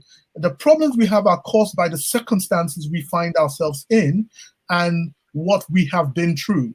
And we also need to be a bit more patient with ourselves to understand that it's only been a few decades since the end of both colonialism and a few hundred years since the end of slavery. So we are still trying to find out who we are, and we are trying to fit into this new system and this new society that the world is today. And what we need are solutions, but not just to continually blame ourselves and say, oh, the black man is this, the black man is that. No, we need to educate ourselves. It's really important. We need to educate ourselves, and we need to participate in the process. Okay, let me do this. Kosi, I'm gonna drop you off real quick. I mean, I'm not kicking you off, but I'm just gonna remove you from the stream. Then I'm gonna bring you back in because Lumani's on. I know you're gonna respond to her. So Luwanda, go ahead then, Lumani. I can you hear me good? Yeah, I hear you. Go ahead. Awesome. This is some real interesting dialogue. What I did want to say, and I was trying to state it in chat, was where is our value system as Africans, African Americans, Africans in the diaspora? I feel like all of these things are happening because we kind of lost touch with some like core values that as a whole should have followed us wherever we went to. So my other thing is, with so far as religion came out of Africa, period. I can't give Europeans any credit. Let's do this, Luwanda. I hate we kind of got into religion, but let's try to keep it somewhat on the topic because I mean, we get into religion, we'll go into a whole nother topic. Well, I wasn't going to say anything more than can't we just reclaim what's ours, because all the religion is ours anyways, and it was just some misguided propaganda, and we can take it all back. And then lastly, I feel like the Black man really needs to focus on building their core values within the home, so far as wife and children, and making sure that that is situated more than anything, because that's what I feel like is falling apart. And how can we go outward to building our communities if we haven't built our homes and families first? That was all I wanted to add. All right, Luwanda, we appreciate you, sister. Lumani, go ahead. Now, everybody, say hello to Lumani. Sister Hello. Lumani. Hello, can everybody hear me? Yeah, go ahead, Lumani. We hear you. Oh, okay, great. So, greetings to the chat. Greetings to everybody that's been listening. And I just want to respond to Ngozi and what he was saying. And if you actually go to your previous video, Ngozi, you'll realize that you basically said you were scared of the whites. You had fear. And, it would be better if you just admitted that what you said, because there's nothing wrong with that. Because we know by your actions and by most of South Africans' actions that you do have fear, which is why you've been in this situation for so long, which is why you needed Black Americans to impose sanctions just to save you, which is why you needed Angola and Mozambique to basically become war-torn to save you. And it's also the reason why you needed the rest of Africa to educate you, Nigeria to give you millions of dollars to your leaders just to educate you and to make sure that you could fight the Boers. Instead, you get on here with arrogance, and then when you get on here with arrogance, you not only deny what you said, you are disingenuous, and then you are disrespectful to the rest of the audience as if we are children. You said what you said, and the fact that I brought it up was not a personal attack. It was for me to show everybody the situation in South Africa and what we are actually really dealing with. You understand? I studied at UCT in Cape Town. And when I was in Cape Town, I remember people telling me, oh, you are so much better because you're colored here. And I told them, listen, I am from two dark-skinned parents. I am East African, and actually my father, why I know so much politics is because my father himself is actually part Swazi. He's from Swaziland. So I know a lot, and I know the fact that even with Mtewo, with what you guys did with him, he started Fees Must Fall. He said that Africans have to be free. South Africans have to be free. A young guy from Swaziland. What did you guys do instead? You arrested him. You allowed the Jews to torture him, but he was helping you lot. He was helping you lot. And today, because of him, you do not have to pay fees. You do not have to, go through so much exploitation in the universities that were actually built for white people, which you built with African labor. And yet this is what you do. So it's been a pattern. And every single time you keep denying it, it's a pattern. And the more you deny it, the more it carries on. This is not the first time. It's almost every year We have a problem with Afrophobia because it's not xenophobia. Remember, you attacked the black people. It's the same thing with what you did to Mos Def, the rapper. You deported him. But so many illegal whites, illegal Mexicans, illegal Indians are staying, living large in gated communities in South Africa. You know, don't let me name them because the proof is in the pudding. So what I want to know is you don't have to be disingenuous and go back on the statement you said. Just say, you know what, we have fear, we are scared, which is why we've been in the same situation for so long. And instead, we attack other Africans, other black people because we are frustrated and we have nowhere else to place our anger. You have misplaced anger, and that is a fact. That is a fact, and you don't want to state that. You know, instead, all you do is you deny, you deny, you deny. That's all you do. Every single South African, you say Nigerians, oh, they have a problem with drugs. But the people who are the drug lords are the same white mafia who came into your country as prisoners of war from Europe, from Amsterdam. And you know, they couldn't go back because they were rejected because they had black blood. That's why most of them look like Latinos, Hispanics, whatever. I know it's not a race, but you know what I mean. So you yourself need to know your own history and you need to get with that. I mean, goodness, every single African nation went into some kind of war and revolution to get back their land, to somehow get back their dignity. From the Mamas in Kenya, from a lot of the wars that happened in West Africa, where they had to use indigenous science in Senegal. I mean, so many countries did that, but because today you're still scared, you still have the same fear because Mandela, he sold the dream of the Rainbow Nation as the Freemason he was. He was a puppet clown to the Queen of England. So after he came back from the ANC being radical and coming back, he decided that he would just sell it to the whites and just be the face. What you have in South Africa today is just are faces of black people, a black elite who fool themselves that they're in control. But we all know South Africa is a corporation, just like America, colony. So when we speak of South Africa, we're not saying that other Africans are not colonized. We are not saying that we don't have to deal with issues in other African countries. But we are saying that your colonization is the biggest problem that stifles us from decolonizing the rest of Africa because you still remain in denial and you still then have African blood on your hands, even from your own neighbors. I mean, remember the young guy who was dragged by the policemen in South Africa to death from Mozambique? And it's funny you do that because at the same time, Mozambique, literally today, they are thriving because they had to start from scratch after going into war to save you. Samora Machel, the leader of Mozambique, died in a plane crash to save you.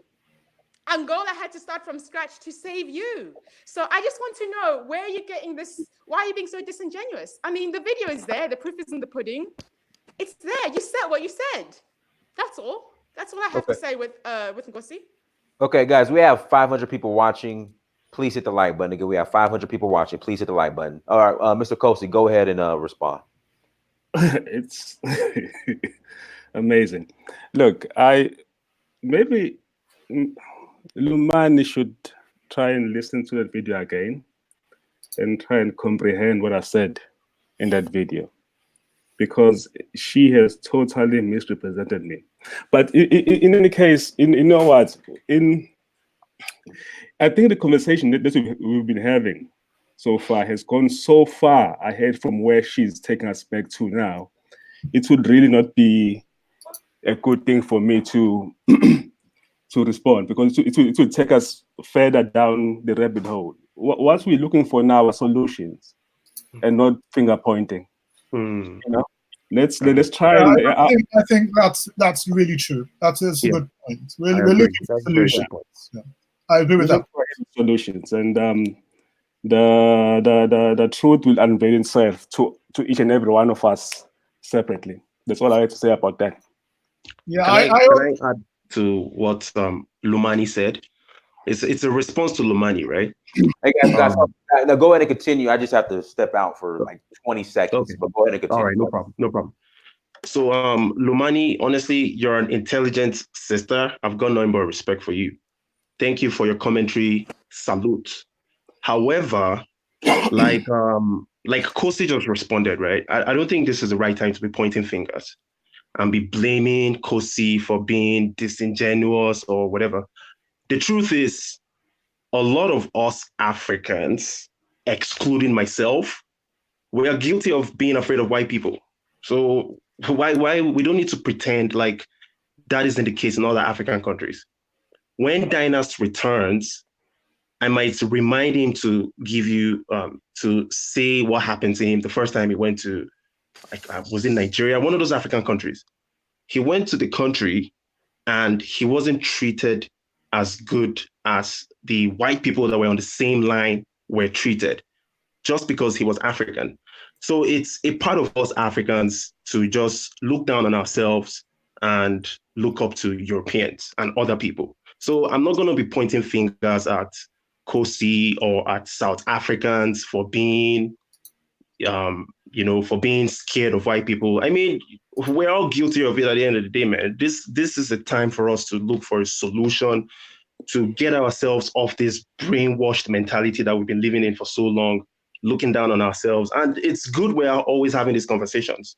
And I believe this is the reason why we're having the conversation, not to point fingers, because at the end of the day, if you were in South Africa's shoes, who knows, you might be doing worse. Your country might be doing worse wherever you're from. So I don't think it's the right time for us to point fingers and say, oh, South Africans are backward, they are lazy, they're this, they're that. Yes, I agree. A lot of them have mental problems.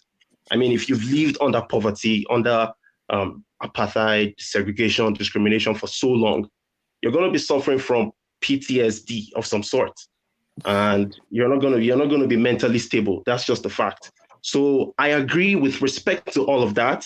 Yes, a lot of South Africans have mental issues, and they're taking it out on their fellow African brothers. But at the same time, it's all over the world.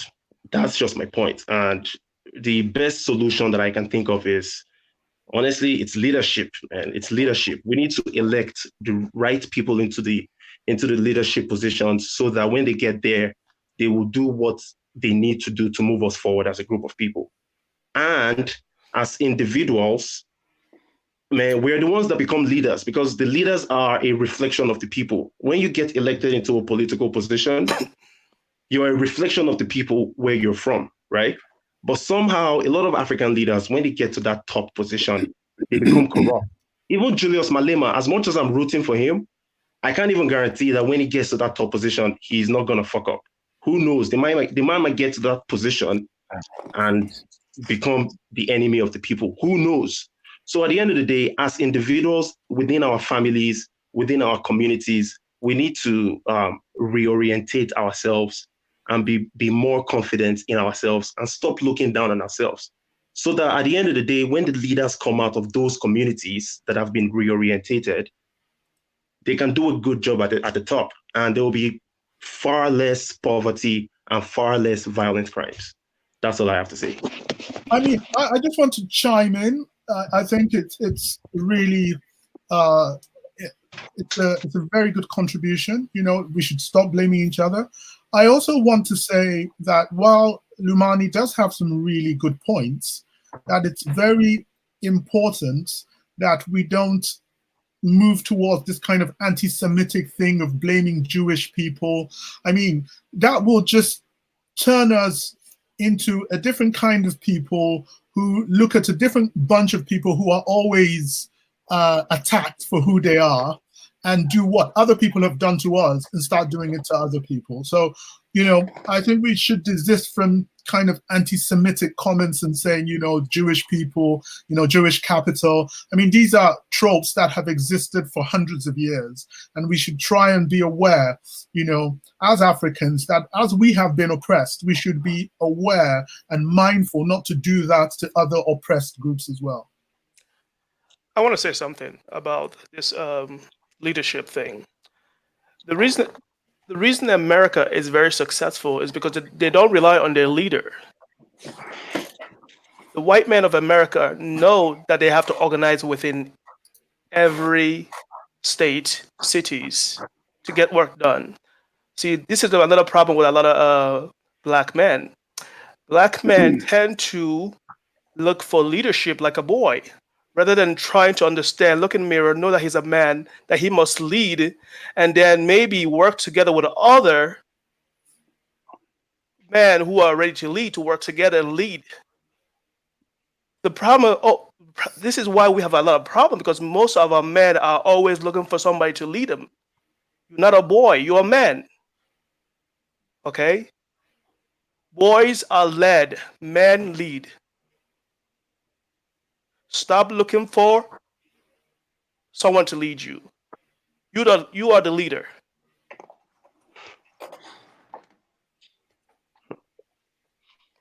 Another thing I want to state. Somebody said that one thing we need to understand. So the reason I'm very harsh on black men because black men have done a lot of damage that most of us don't understand. My background, I have a background in software engineer, and I have been slowly studying genetic degradation, a term that you don't hear much of. You only hear within inside a textbook is when they're describing or showing concern of animal extinctions. They begin to use the word genetic erosion, genetic degradation. So with one thing I learned in history is with the population is within every country, within every white country, the reason that country became white is due to genetic degradation. And before the country became white, it used to be black.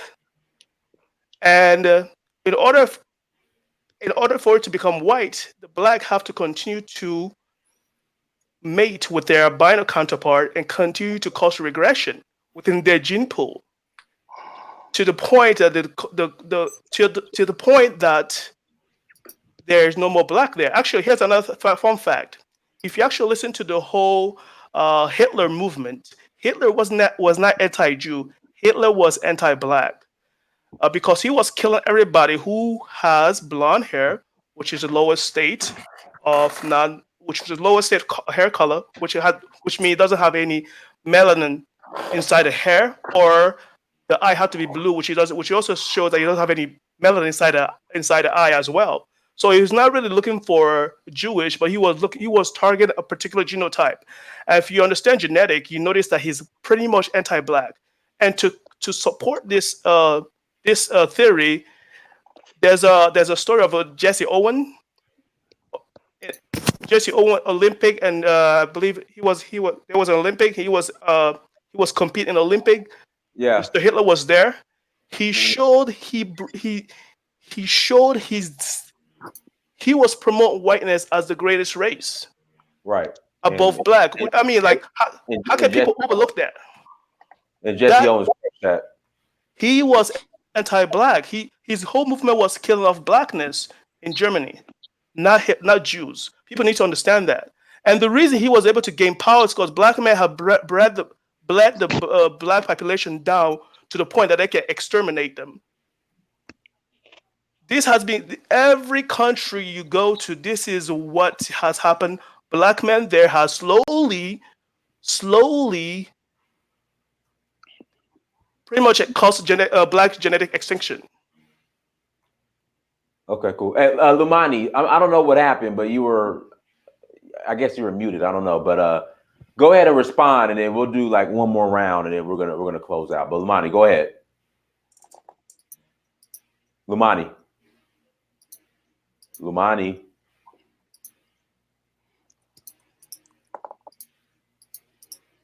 Lumani, I can't hear you.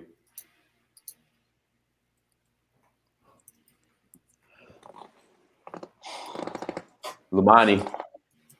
All right, Kosi, go ahead and say anything you want to share in closing. Go ahead. No. Thank you for allowing me on your platform. Like I've been saying, what is happening in South Africa right now in terms of xenophobia and the hate and the killing on other Africans or on Africans in general, it's wrong. It's wrong. South Africa has its problems in terms of colonialism. We are nowhere near where we need to be. We still have problems. We still have a fight to fight. I just, like I've always been saying, I don't agree with this notion anybody of hear me? Yeah, Lamani, we hear you. Let Cozy's closing out, then I'm Oh, gonna let them close out, and you could close out as well. But okay. go ahead, Cozy. so I just don't agree with this notion of to solve problems you need to fight. I think fighting should always be the last option. When it is clear that nothing else can be done. South Africa, like any other country, has its own contradictions, right? And there's a lot of them. The US has them. Zimbabwe has contradictions. Nigeria has contradictions. Cote d'Ivoire has contradictions. So South Africa is not immune to those. So all in all, what I'm trying to say is that yes, there are problems, but in time, and if we're patient, and if we continue being steadfast, we will solve those problems. That's it. Thank you very much. Is it gone? Okay.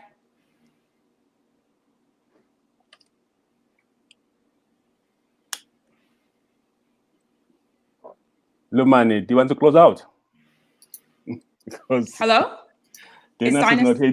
Yeah, I think he's not here. Can you take over, please? While he's away. Can everybody hear me? Or? Yes, Yes. we can hear you. Oh, okay. Well, I just want to say, first of all, I was responding to your accusation. So this wasn't about, not having solutions. That's another different story. Second of all, the other brother who was talking about, oh, let's not be anti-Semitic. Let's not be, you know what? The other races don't make these excuses for you. They just see you as savages. So for you to, go on and making excuses for Hitler was actually a good man, let's not be anti-Semitic, really, that at this day and age has no place. You actually should be raised first for your own people. Lumani, can I just, sorry, Yeah. on that point, on that specific point, you see, one of the things we should really shy away from is we should not become the beast we are fighting. Very true. Okay. So if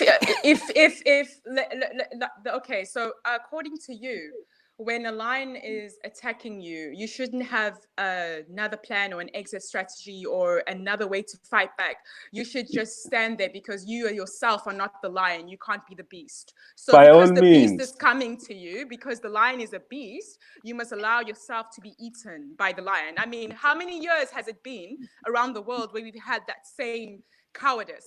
And it's sad that it's coming from men. I'm a woman. And luckily I had an amazing father who raised me to have the mentality I have. And what's sad is the men are the ones who tell me that I'm too radical. I need to tone down. It's really sad, especially at this day and age, because all I hear are excuses. How many more years will you have those same excuses?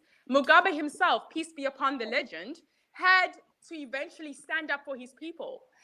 Today in Zimbabwe, his people are able to basically have land. Do you know that in Zimbabwe, you can't do business without having a Zimbabwean on your side to actually go forth and open that business because it's their land, just like it is in the UAE, just like it is in Oman, because it's your people first. But sadly, you still have this mentality, but you're here in South Africa living as visitors in your own land. Real quick, Lamani. It's the same way in Nigeria. You have to have a Nigerian partner for the most part to go ahead. By the way, my it's the same way even in South Africa. Eh? It's the same way even in South Africa. By the way, okay, brother. Let's be honest now, because I have some family in South Africa who have businesses. Because mind you, my mother is Eritrean. My father he's part Swazi. So I speak multiple languages, 5, 6. So I have been all over Africa, and I could tell you about South African so what's that got politics to do with business licensing? So hold on. Please, don't interrupt me. All I kept hearing are all of you making excuses, because you're making excuses saying let's not be anti-Semitic. The Jews don't say let's not be racist when the time's being. Today, the entire media conglomerate is run by the Jews, where they're showing black men as thugs and beasts. They don't say let's We not need let's to not stop. show them as We savages. need to stop this. So We need hold to on, stop hold this. on, hold on. You know, This is it's unproductive. funny. This it's to you it is unproductive, but it's facts. How are facts not productive when it's supposed to be leading you to a solution? You can't have a solution by saying we can't be the beasts that we need to fight, but you're fighting a beast. When we're supposed to be productive. So when we speak of production, we have to speak of facts. We have to speak of history and background. History, you should learn from history and not repeat it. Unless, because, you know, from what I remember, as I was saying before I was interrupted before, every single African nation had to have some type of a revolution to basically get back what was theirs in some way. Zimbabwe today, the Zimbabweans are able to have their land back in peace because Ian Smith, who was like basically a Hitler in Zimbabwe, chopping off their heads, had to be defeated. They didn't make excuses for Ian Smith. Eventually, Mugabe got tired of them because you remember he did start out like a Mandela, the sellout. So you need to remember this because we're not going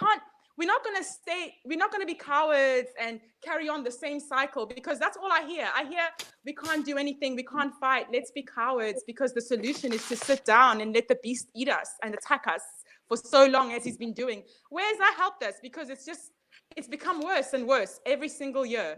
And that Lumani, I has don't think people are saying that. I don't think people are saying that. Let me just finish. The beast today has even come to show itself because let me tell you, the whites in South Africa, what they want to do, they want to isolate the Black South Africans because when they isolate them, other Africans will say, you know what? We are tired of these people and their shenanigans. They've killed so many of our brothers. How are we going to now? They're going to seek refuge. How will we help them? They want to isolate the Black South Africans to kill them efficiently because AIDS is not doing it fast enough. Remember, genetic warfare, biological warfare. It's not doing it fast enough. So what they want to do, you can laugh all day. Don't worry. You're only laughing at your own stupidity, my friends. You're only laughing at your own stupidity. Keep laughing.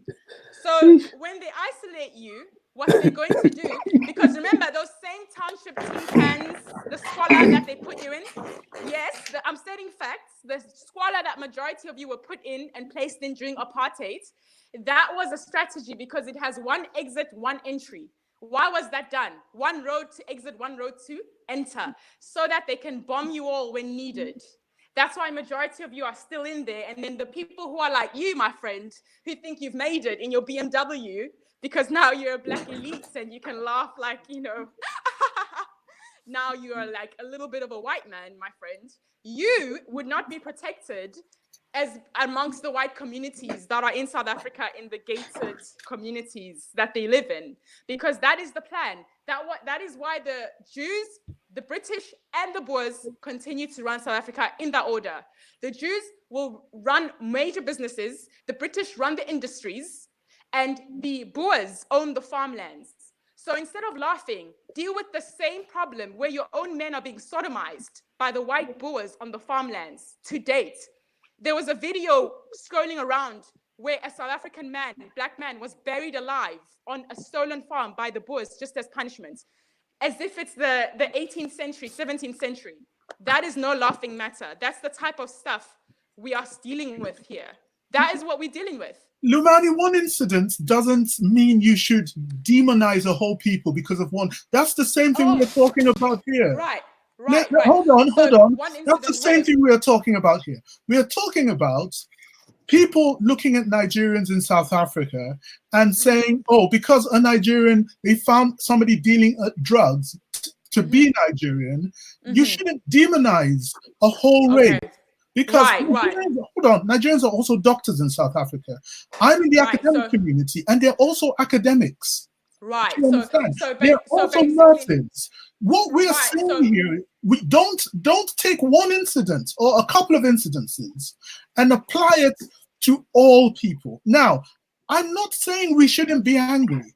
But I got to interject. Right. Oh, okay. Let me interject. But okay, we're talking about a 500-year history of the same shit going on. We're not talking about a couple of years, bro. Yeah. No, I'm sorry. You know what? I don't know where you're from. Okay, I'm not going to disrespect you in any way.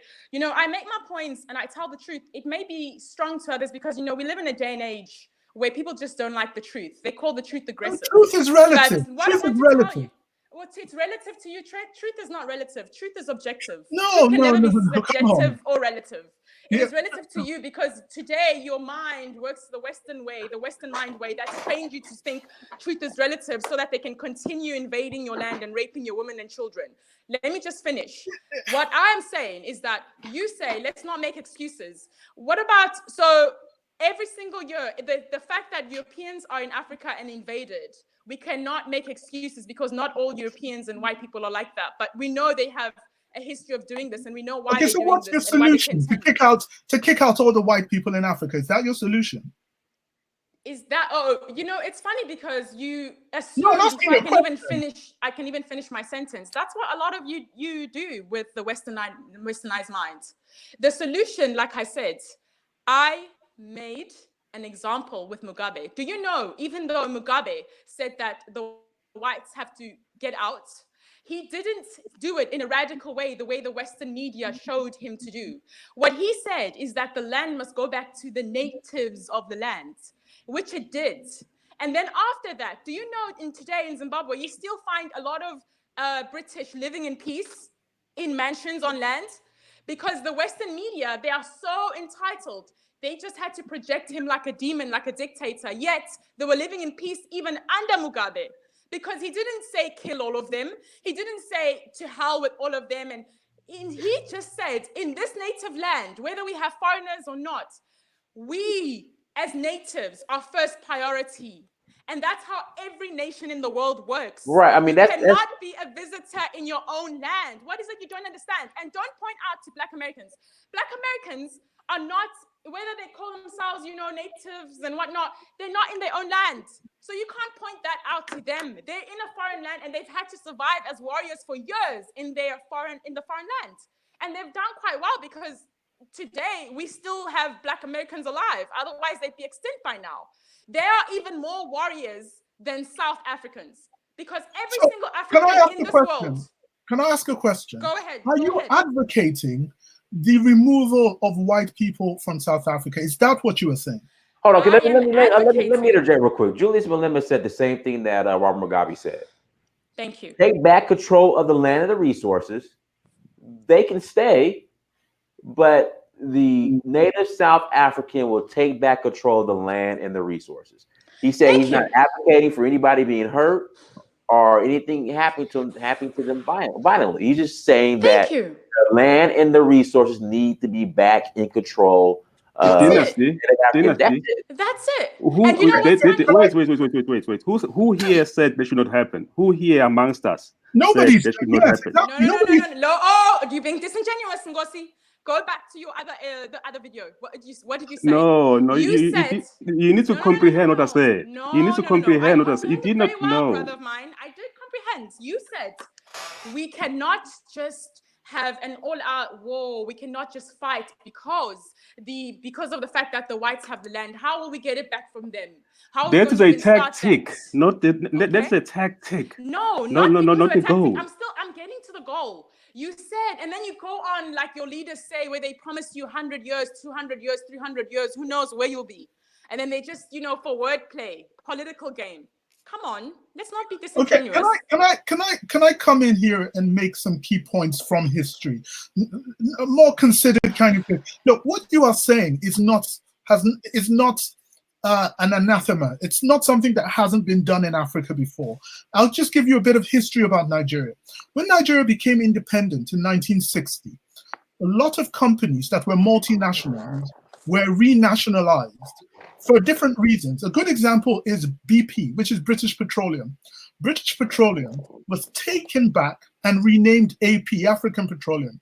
One, because they were operating in South Africa, which is an amazing point.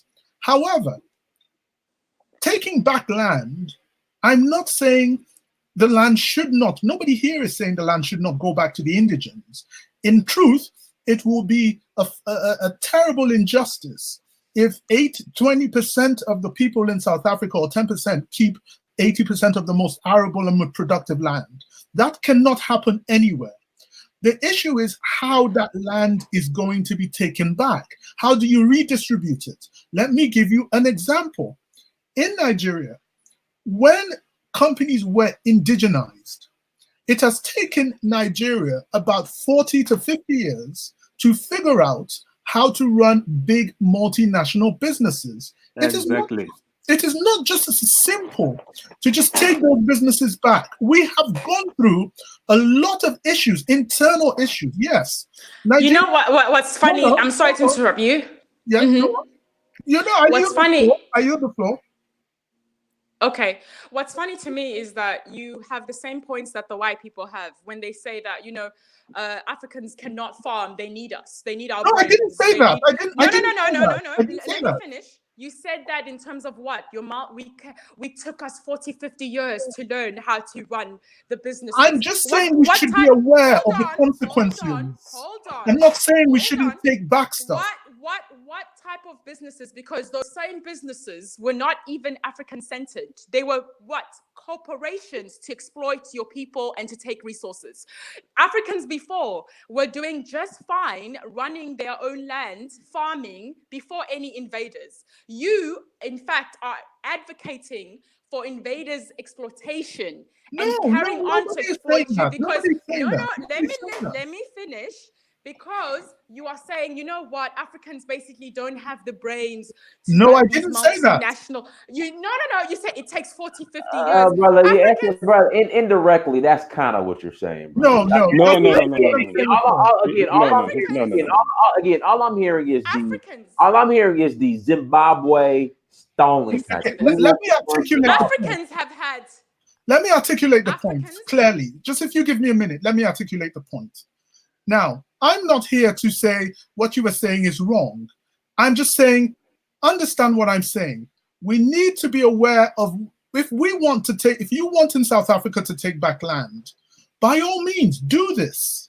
It has to be done, but we have to do it in a productive manner, in a way that doesn't damage us when you do it, that doesn't damage the Black population when you do it. It can be done, but you need to have the right government in place before it is done. If you don't have the right government, what will happen is you will have massive amounts of corruption. I mean, Nigerian government is not a model for leadership anywhere.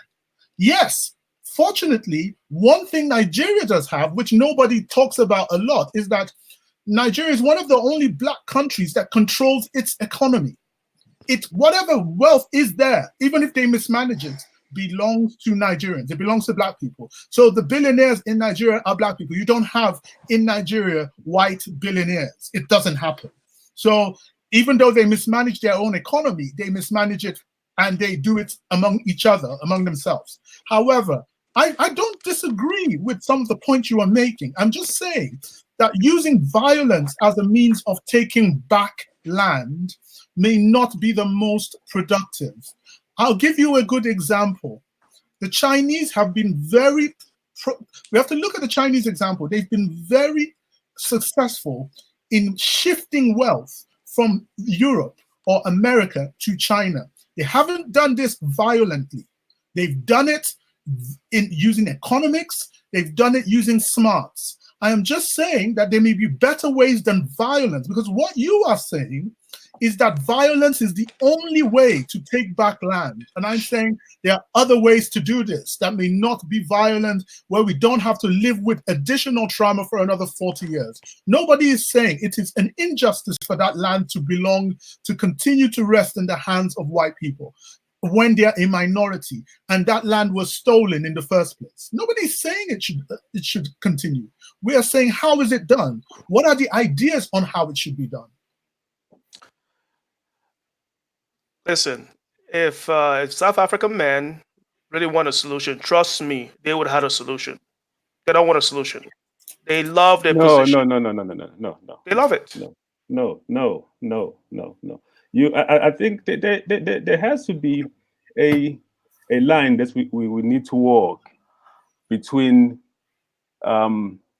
encouraging each other to wake up and totally burying each other under the sun. You know,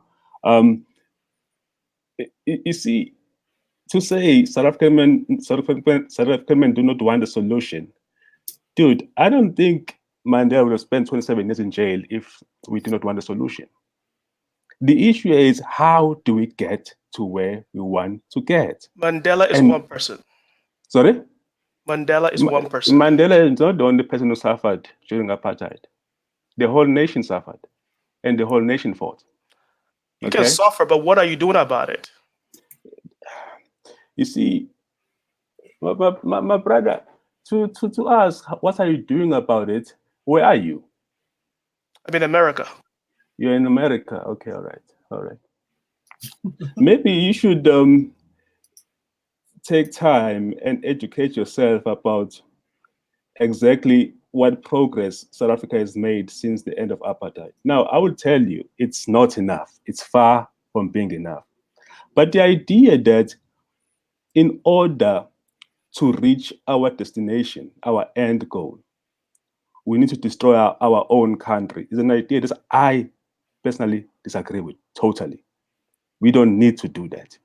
We don't. The brother just from the UK just told you, the Chinese and the Japanese, all of them, they did not use violence to liberate themselves from colonialists. They didn't. I'm not saying violent. I'm saying organization. I keep saying black men can organize amongst each other. Oh, okay, right. No, well, I will agree with you that we are not as organized as we should Simple, be. organize Okay, right. No, amongst each there other. I It's agree. really that There simple. I agree. Yeah, I agree. You know, the only time they want to organize is to promote white Jesus and get high and No, go to club and do stupid things. No, but if this was the case, brother dynasty would not exist, because this very platform we're on is part of that organization. Then we need to have more brother dynasties who are going to pull us together and have these conversations. You see, so it's not all gloom. You know, it's not all gloom. The question of our age, I'm just going to say this simply, is how do we enact structural change without destroying ourselves in the process? How do we change the structure of the world as it is now? Because that structure needs to change. But how do we do it?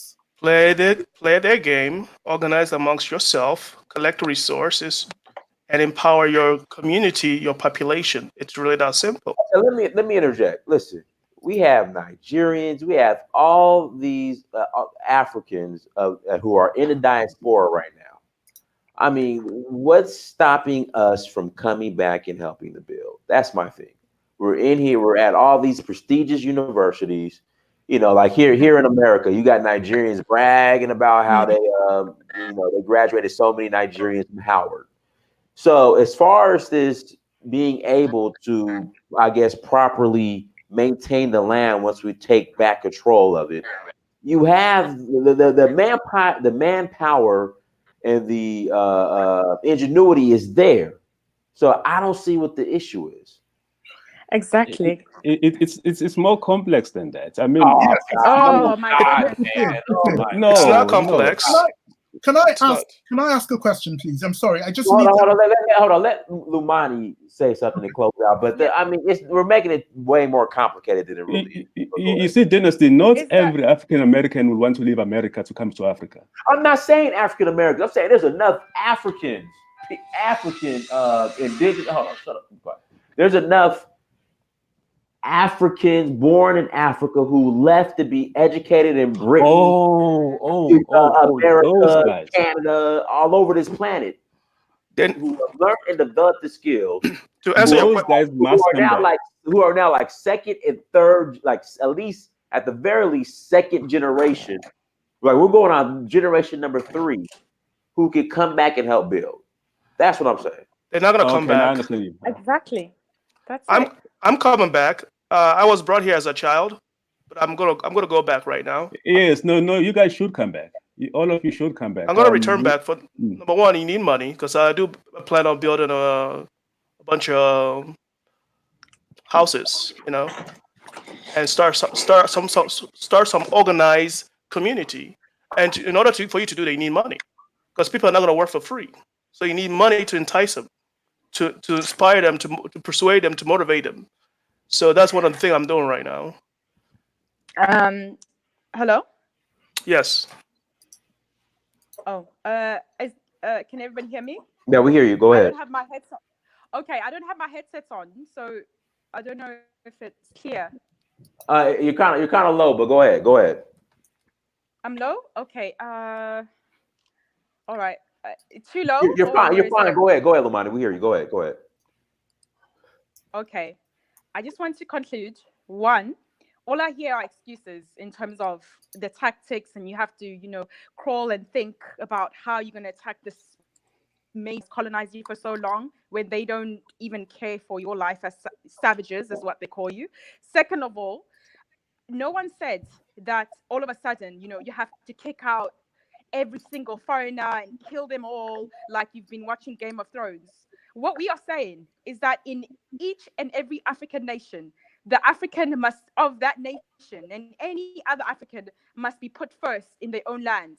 It mustn't be where other foreigners such as whites, Arabs, Asians are put first. Indians who came there as workers and slaves working on the sugar plantations, they now all of a sudden will be above you, especially in South Africa. So South Africa is the representation of white conquest in Africa. And instead of actually dealing with that, everybody else wants to deny it and they want to get into the semantics. Oh, don't be anti-Semitic. Don't say this. What about the tactics? It's been done before. It's been done by a lot of African countries where to date they have their land in peace and it's passed down generation to generation. All the Africans overseas as well, I want to deal with them. I myself, yeah, USC, okay? I came back after 2 years, my master's. I went, okay? A lot of Africans overseas, the mentality I'm set. I'm just going to mind because where I come from, it's just how, and and they are the ones also spreading the worst propaganda the same way the BBCs and the CNN do. Those are the other Africans I want to deal with as well, because they, like the young brother, the man I'm talking to who was speaking before, I don't know his name, who was telling me, just listening to you, but you sound literally like a white man, literally, because even the mentality you have of thinking that Africans are lower than you. Do you know that you are just looking at the mirror, insulting yourself? It's like those Africans and Black people who post the worst images online of themselves, laughing at themselves. Yet every other race never does that. They post the best images of themselves. So it's like you're laughing at yourself in the mirror, and that must stop. It's self-hate at the highest degree, okay? And the multinational corporations that are in Africa today are there because of the invaders. So Africans today must carry on doing their own black oaths with their own mark, because for so long, there's no way where nation began in Africa that all of a sudden we just became brain dead beyond colonization. No, Africans willingly allow whites, and this is Black people worldwide, they willingly allow them to basically, abuse them, and they willingly follow Western culture. Why is it when it comes to, oh, I really have a problem, let me go see the voodoo man? When you really have a problem, all of a sudden white Jesus is backseat, huh?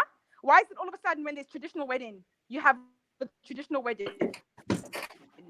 Why know that you have, and then Africans have that option and they know it too. So it's very disingenuous. I understand with Black Americans who lost all of that. And a lot of them actually now, on Instagram, on Facebook, a lot of the African Americans are the ones who I can actually chat to about voodoo and about all these African spirituality, because they are open-minded, are now more closed-minded, following white Jesus than. So we deal with that. When you deal with that, you won't speak the way you speaking about saying Africans need 40, 50 years, have some skills when they've been building civilizations of time. Lumani, that is asinine. You are misquoting. That's asinine. You are misquoting. Lumani, you're misquoting me. You are misquoting me. Now let me come into this discussion. Okay. There is a very famous saying, okay, that if you use an eye for an eye, very soon we will all become blind. And this is a point that if you use an eye for an eye, we'll say your anger is not misplaced. We should be angry. There's no problem about being angry. But the issue is how we channel this anger. What do we do with it? Now, I get it. You are angry and you think, but the point is, you can't take this anger and we have to say, okay, what do we want to do? What do we agree on? What do we agree on? Okay, do we say we want to kick out? Look, at the end of the day, we have had, just like those black people who, hold on, let me what finish. anger? When Hold on, someone speaks with hold on. passion, you say No, listen. Whether you call it passion or anger, this is, as I said, it's rhetoric. I am simply saying, no, hold on, let me finish. I am simply saying here that we need to be as tactical and as measured. Hello. Hello? We need to be as tactical and as measured and as intelligent in the way we scheme back power. We are not going to be able to do this by violence because we do not control. Okay, where do you get this violence from? No, so what is the point then? What are we arguing about? What's the argument then? Yes, what's the What's argument? this whole thing then? No one say anything about violence. Is you give No. you to, What's the argument? What? Listen. Okay, if I steal something, right? Okay.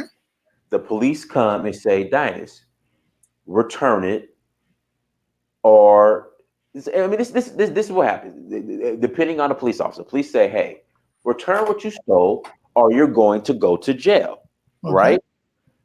If I don't return it, I'm going to jail. If I put up a fight and refuse to return it, then I get beat by the police officer. So it's real simple. Listen. Wait. What gives the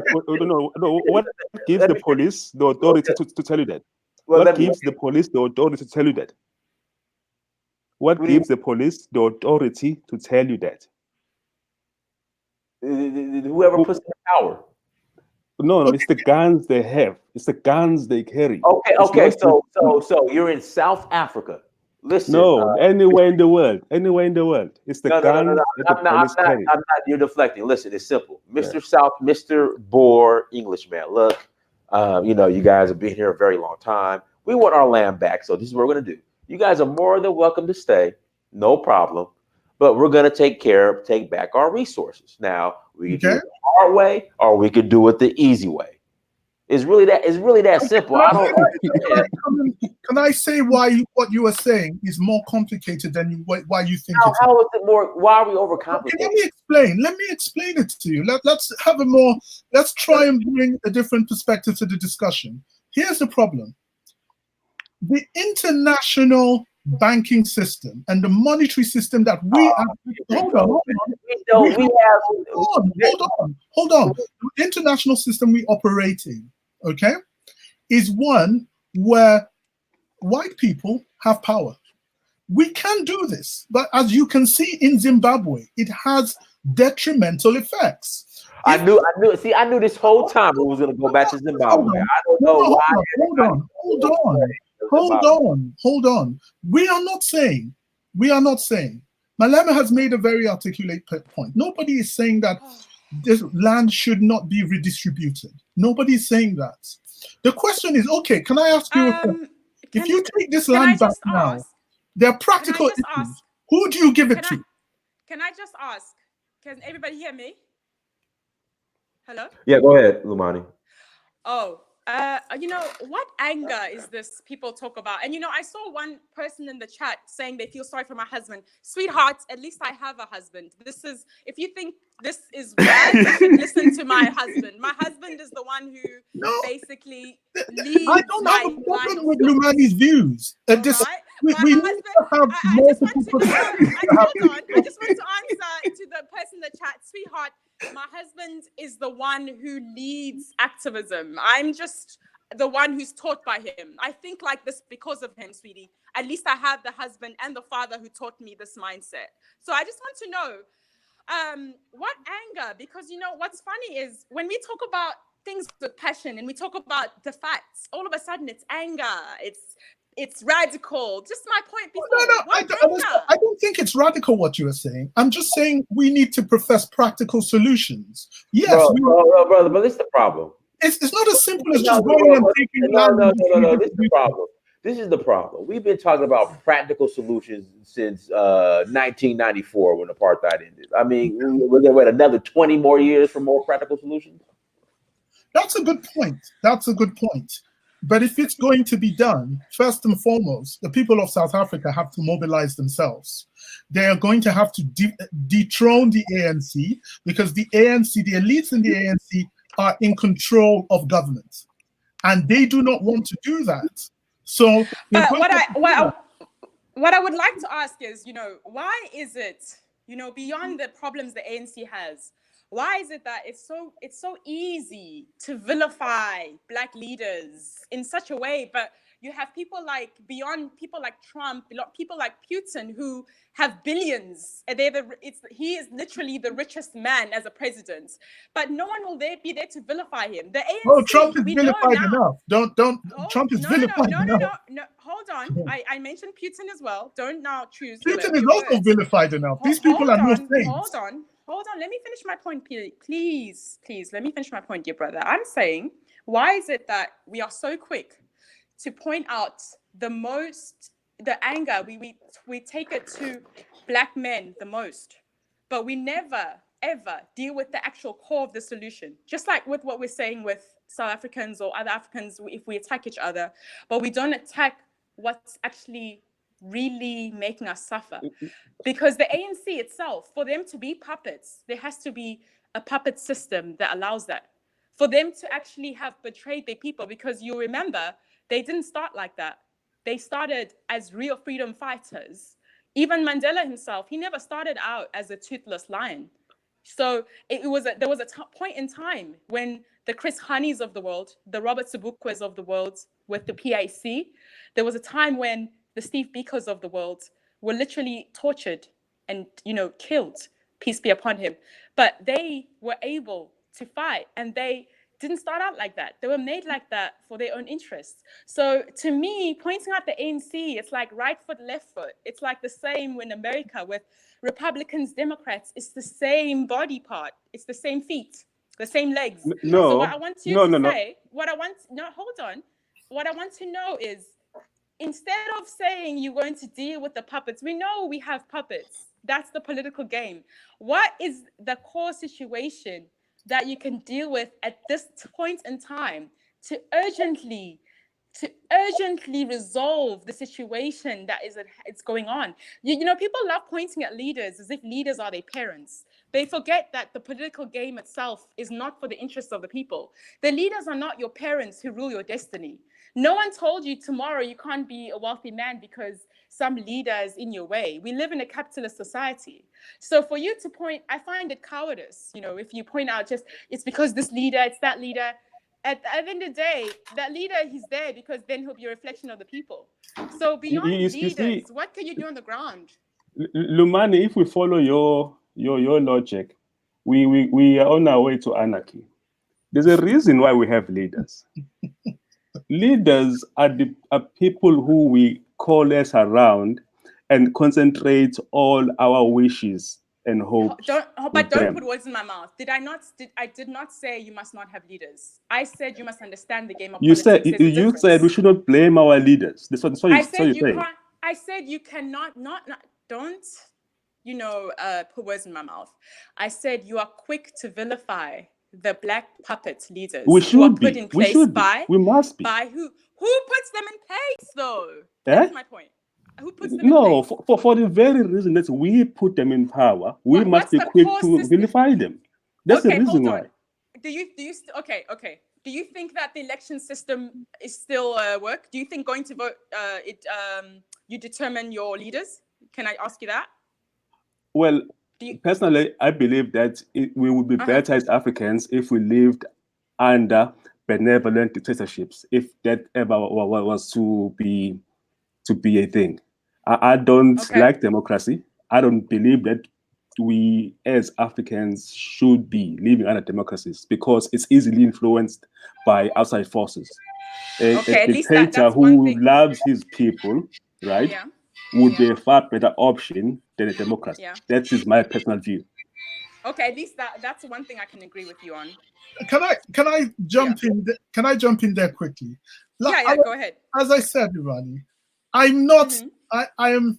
I think one of the things that this type of program is fantastic for is that it has multiple viewpoints, and these multiple viewpoints are really interesting. I don't think we should vilify anybody for a different point of view. That's one. Yeah. Number two, Yeah. coming back to the fundamental issue of what the program is about, this land problem. Okay. Yes, we do accept that land needs to be redistributed. How that's going to be done is how. That's the question. How? Is it going to be taken by the government? Is it going to be taken by individuals? Is it going to be redistributed to the people who own the land? And I'll give you a good example, like in Lagos. If you've been to Lagos, there's a place in Lagos that's called Aja Lekki. And in Aja Lekki, you have some sand filling in Lekki, okay? You have some sand filling in Lekki, and in that area that was sand filled, the government distributes the land, okay? However, in other places, this other place called Aja, it belongs to the land belongs to the local indigenous communities. If you want to buy the land, you have to go to the local chief of that area, and he will give his permission for that land to be sold to you. Do you understand? And that's how because that land is not sand-filled. It belongs to the local communities. And nobody will... No, that's not a problem. Now, what I'm trying to say here is, as Malema has said it, more radical kind of left-wing people are saying it, how is this going to be distributed? But in order to redistribute this land, South Africans are going to have to change the ANC.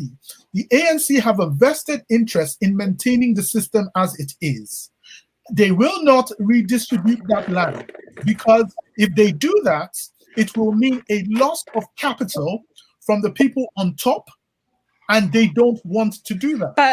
But they have an option. They do have Malema. They do have do you know that most South Africans don't, what they told me even when I was around, they don't want Malema, because just like me, when they call me, I'm an angry woman, I'm this, I'm that, is because they see him as a radical. They see him as, oh no, you're upsetting the whites. Oh my God. So Lumani, I don't understand. Listen, Lumani, ever since Malema started his own party, I have voted for Malema ever since it started. You see, I think what most people fail to understand about what Malema is saying, Malema is not saying let's kill all white people. No, he's not saying that. He's not saying that. That's not what I'm saying either. Yeah. I don't know why people think I'm saying that. Malema is saying from the beginning was for the land, for just to the natives of, you can't have Africans in their own land being treated like visitors. But that's my point. Yes, that is true. But can I also come? Can I also come with another, as an educator?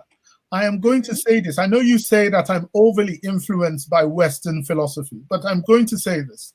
As an educator, education is more important than land. If you give a man education... come on. No, it is. Oh, I disagree. Stop it. Listen. Are you serious? Because hold on. Can I say something? Some of the people who have made fortunes did not have land. I'm just saying that our people need education. Probably, if we can educate our people, if people can be educated. I'm not just talking about university education now. I'm talking about some sort of education. I completely. This is just. I mean, I completely disagree with that.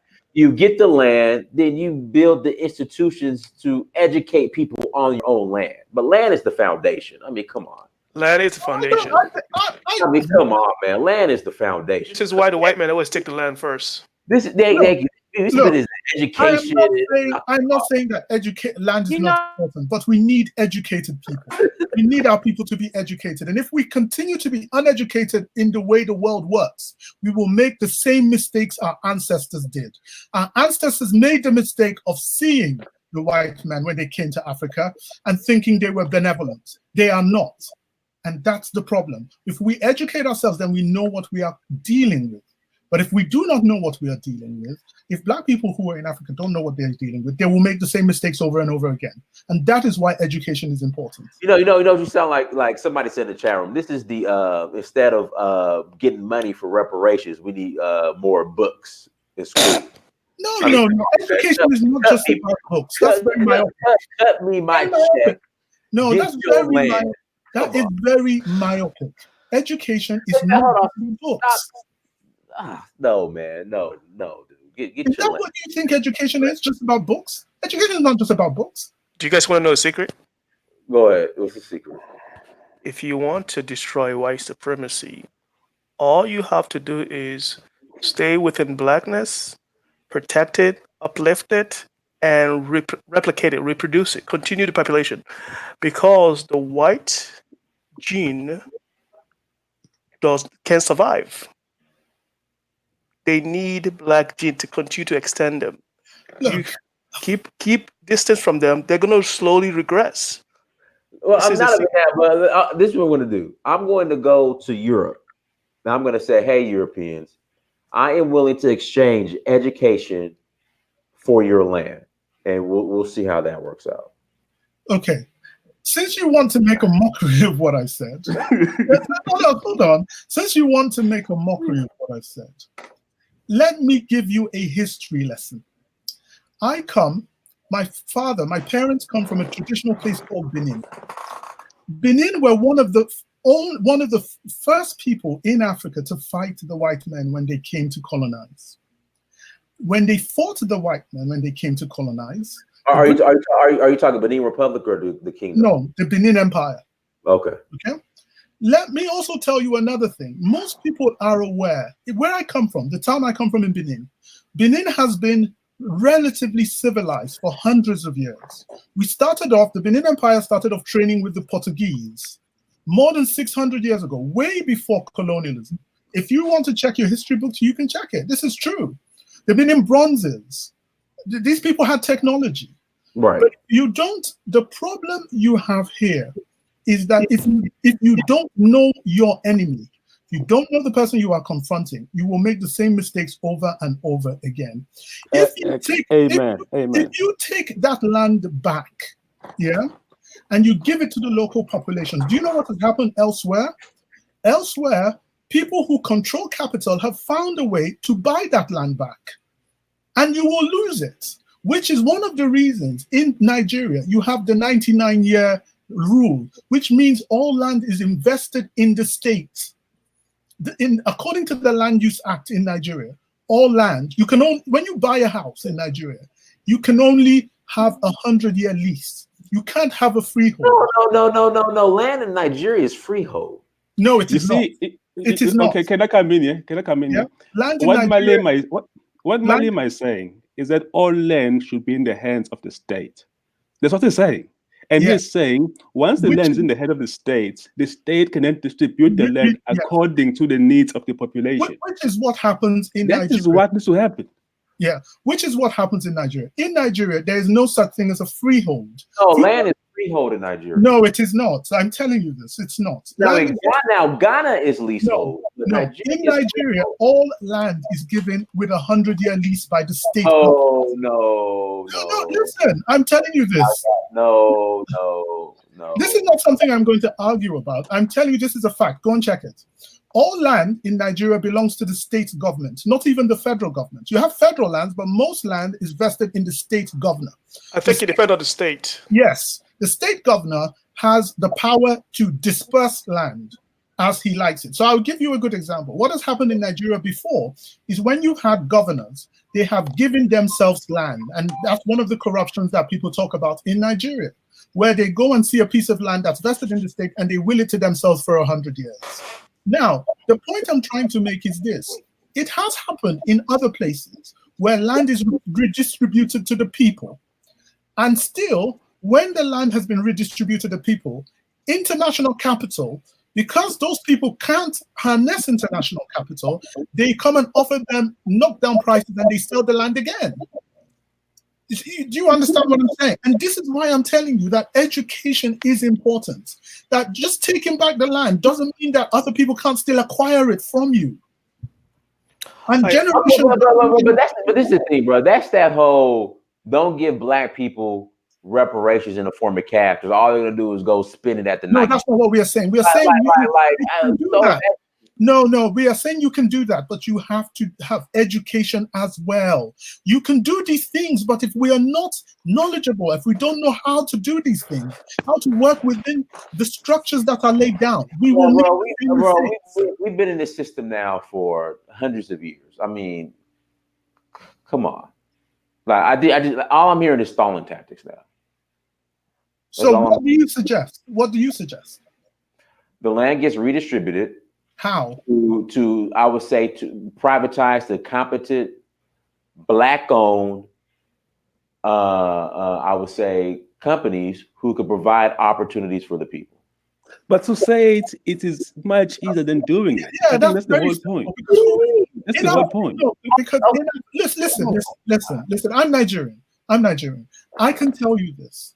If you say this in Nigeria, even in Lagos, if I put this down to do, this is a very difficult thing you are saying. It is not as simple. Yes, I'm not saying we shouldn't do it. If we do it, we have to bear in mind that we may have to deal with some of the issues that emerge from that. That's what we're saying.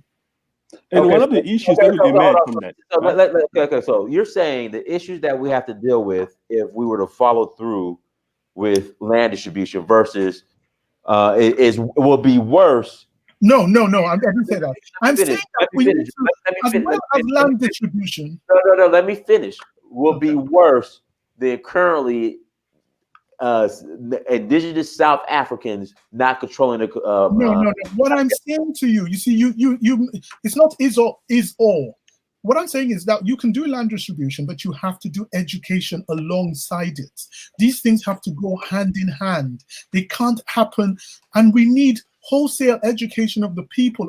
We have one of the youngest populations in the world. We have to educate those young people. But if you want to redistribute land, don't just talk about redistribution of land. Talk about education of the people as well. They have to go side by side. Equitable justice systems need to happen. We have to have a police system that works and is not corrupt. All these things have to happen together to make society work.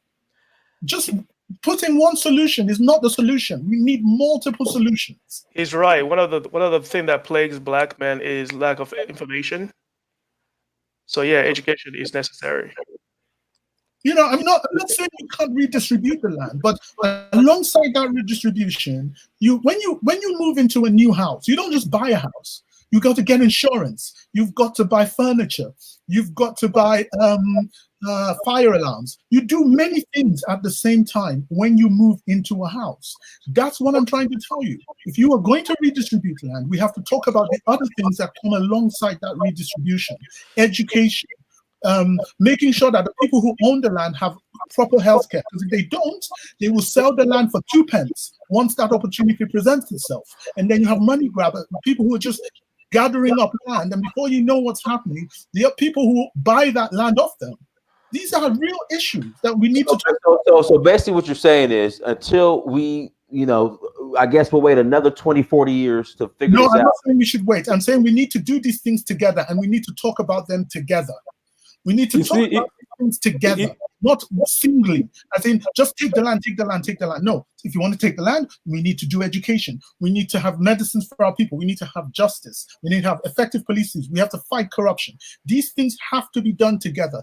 Talking about them or creating a single narrative about land seizure or land redistribution is dangerous on its own. These other things have to be done together alongside it. Let's remember that even Mugabe, the first thing he did, and brilliantly so, was educate his people. He did not take the land first; he educated his people first, right? I've never thought about education from the point of view that the brother is saying it now. But as he's speaking, I'm starting to get to say, right, perhaps he's right that equal to land must be education.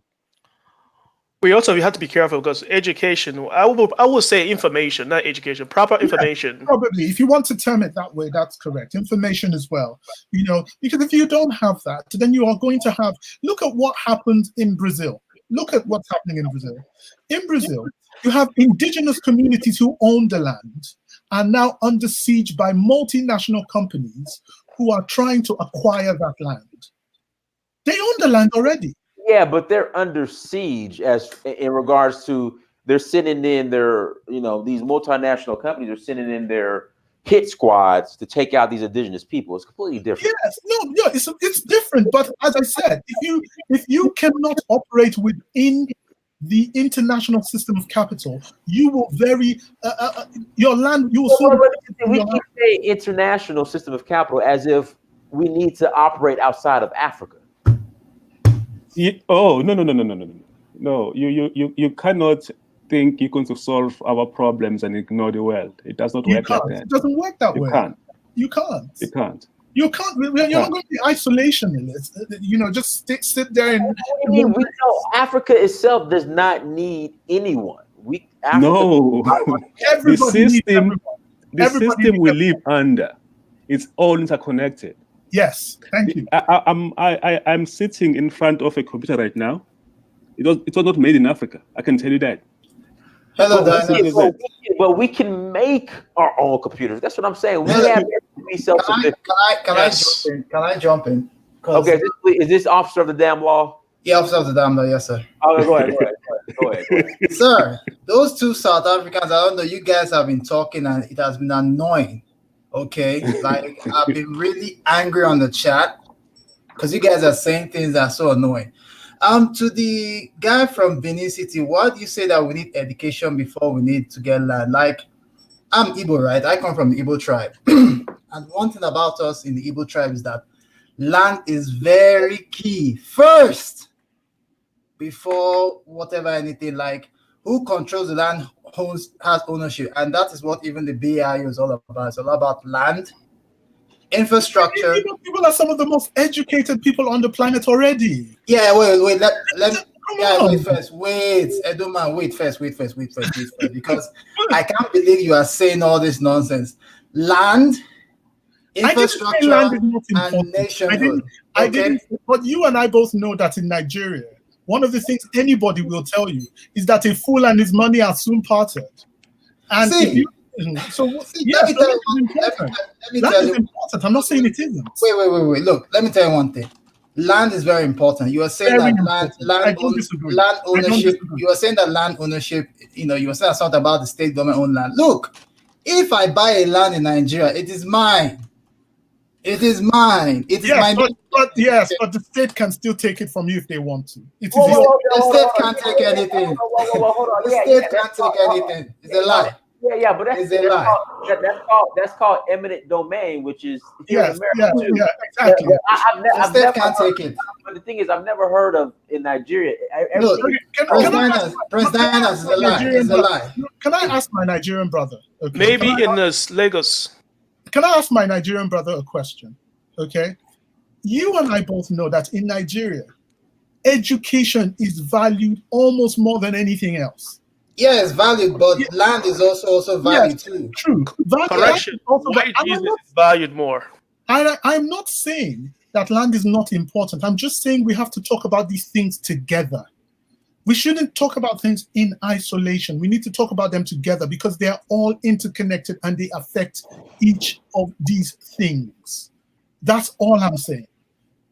This is what I'm saying. Okay, you can't say that, because we're trying to acquire land, we need to go and educate ourselves. Like, are we going to go and do some land management degree in university? Like, seriously? We're not talking for real. We're not talking. No, you're being pedantic now. You're being pedantic. We're not talking. No. So what are you saying now? What are you saying?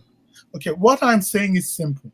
We cannot just talk about one thing in isolation. It will not solve our problem. We have to talk about multiple things.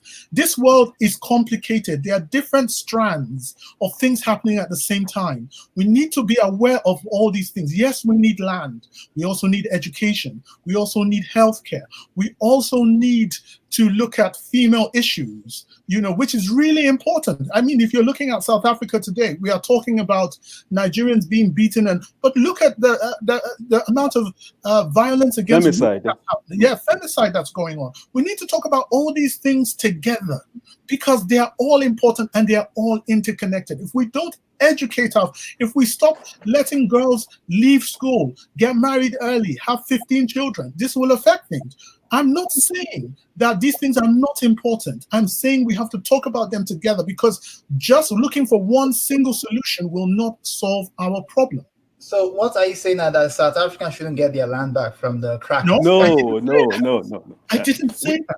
No, but that's what you're saying. We should go to school don't first. Extrapolate from what I'm saying. I'm saying we need to talk about these things together. I have a question. Have to be done together. I have a question. When you say education, because education is very vague, what kind of education are you referring to?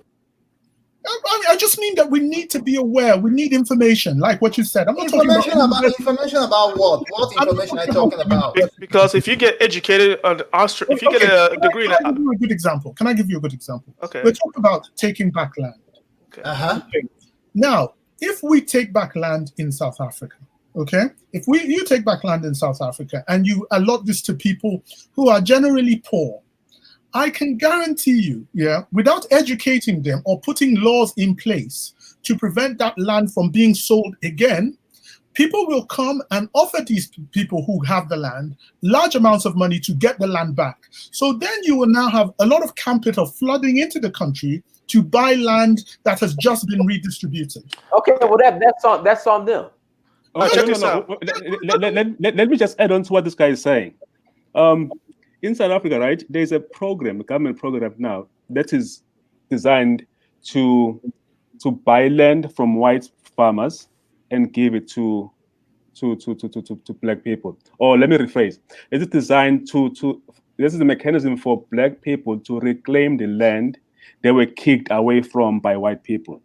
Now, the solution that the government has that they will buy that land back and then they will redistribute to black people. But what is happening is this.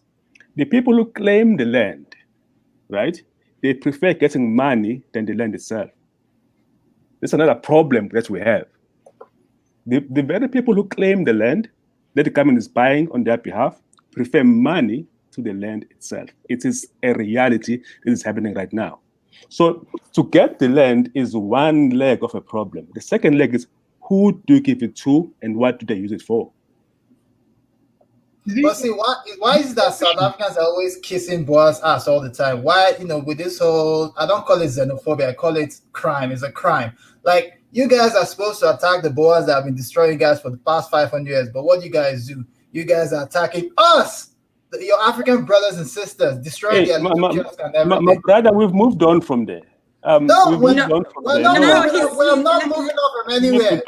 I did a live stream on that, and I was really pissed. I was angry. You guys are simps.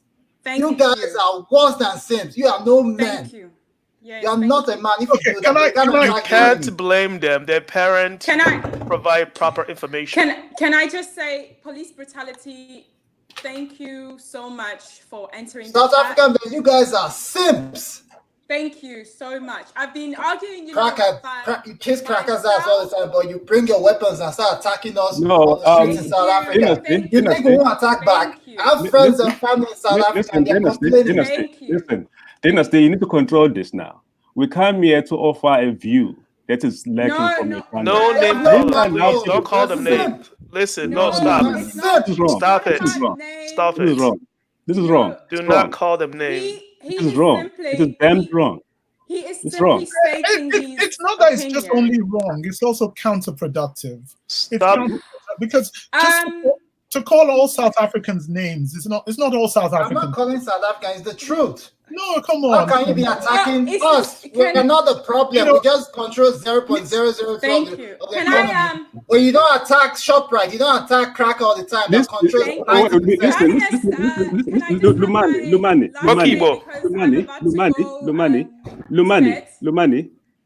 Why did you go? Rwanda right now.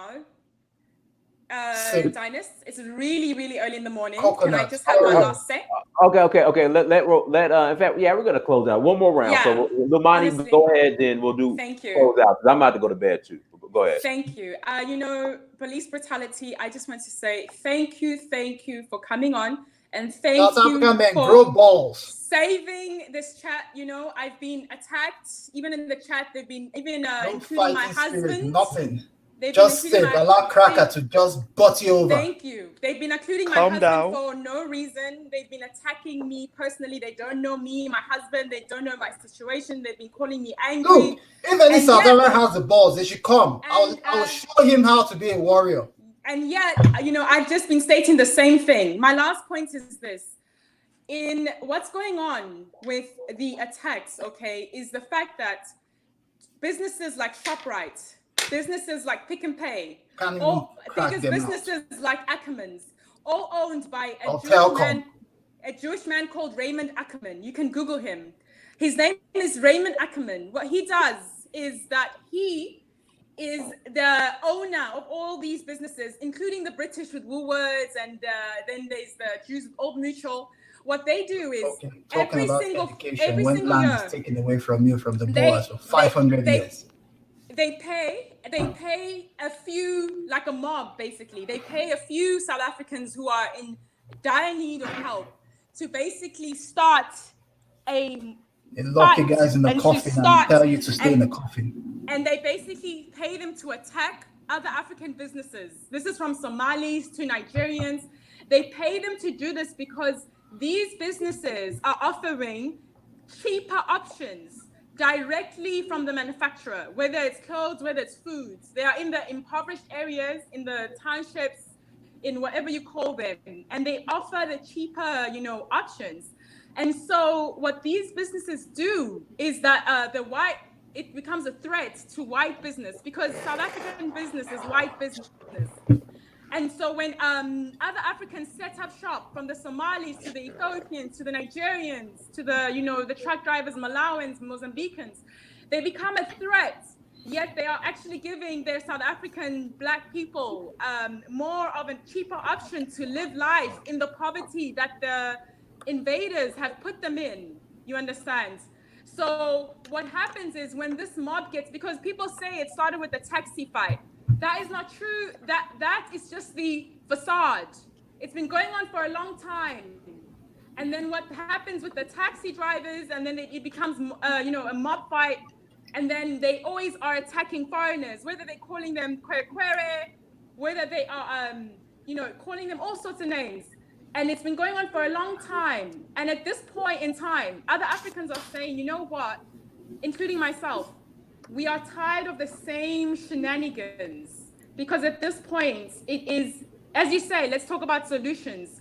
It is making us retrogress. We are retrogressing into the same problem and worse, okay? And so I just want to state that. And in closing, all I want to say is I've heard... They call us query. When they call it the K word, you're attacking. You don't even move. You just smile at Cracker, and Cracker, you're like, oh, Cracker is my God, the boy. I'm scared of the boy. Officer. So all I just want to I'm say, the officer of the damn law here. all I want to say. You're so stupid as well.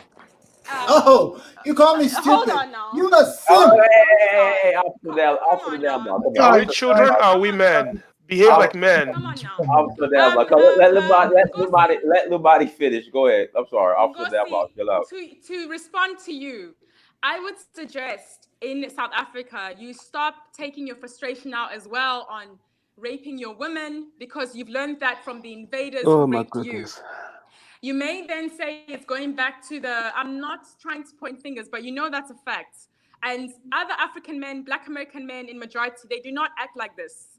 I would be lying. I've been in all the continents in the world. I'm very lucky. My father made sure I was well-traveled. I've seen this.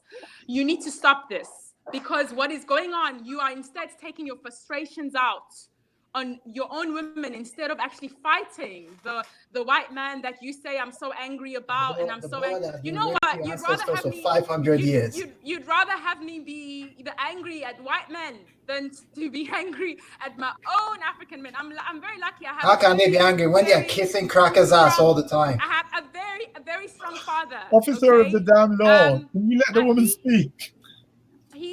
My father is the one who raised me to be like this, okay? He was actually, I don't want to expose him, but he was in government and he did a lot to make sure whites left a certain part of East Africa. I won't go into detail, but that's why you see me talking like this. This is the type of man, amazing man, that raised me to have this amazing mind. Next time you call me angry for all the haters out there.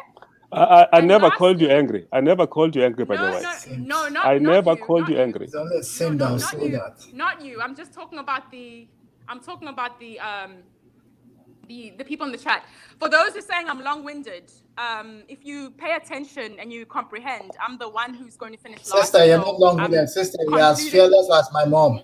Fighter. Okay. That's what we need. Thank We need you. fighters. We don't Thank need you so much, brother. Thank you. we don't need chicken ass sims. Even Nigerian chickens have more power. But all I Okay. want to say, in closing, all I've heard are excuses, and it's sad that, you know, when white people want to invade all the lands, they never have excuses to go and dominate wherever they want to dominate around the whole world. All I've heard are excuses, and to me, it's sad. I'm not used to men like that. I've never even traveling. I've seen a lot of warriors. In a lot of warriors. I'd be lying if I said, oh, all black men are like this. No, I've seen a lot of warriors all over Africa, all over America. Okay, so to me, I can see easily that, you know, whether you say educated, we need education, the invader never needed any education to come and take over and invade our minds. Okay, so I'm done. You know, I've even woken up my husband. He was about to go on, but I realized we've really gone for a long time. So Okay, I'm about to sign out. I'm about to sign out, and let me just give my last comment. Oh, okay, well, hold on, Lamani. Thank you for joining us, Lamani. Thank you so much, Diners, and you'll see me all in the chat, and Come on. listening, everybody, and yeah, everybody have a good time and night and everything. Or okay, I don't know what time Lamani. it is. Thank you, Diners. Let me give my last comment because I have to be at work this morning. Okay, go ahead. First things first, to the officer of the damn law, just to make a more constructive comment. As a Nigerian, while I'm worried about the violence, and I think the violence is terrible, but you have to look at the people who are committing this violence. What is more annoying, and what is even more, what is more terrible, is the complicity of the authorities in the violence, the lack of convictions, the lack of people. I mean, this has been happening for like 7-8 years now, continuously, and we've had 2 people convicted for, you know, a lot of people dying. Yes, people who are aggrieved and people who are taking drugs will commit violence. What we are not seeing is the authorities taking action and making sure that they are doing something about this. Because in Nigeria, when they started attacking ShopRite, what the government did was deploy police to protect those buildings. And that is what the state does.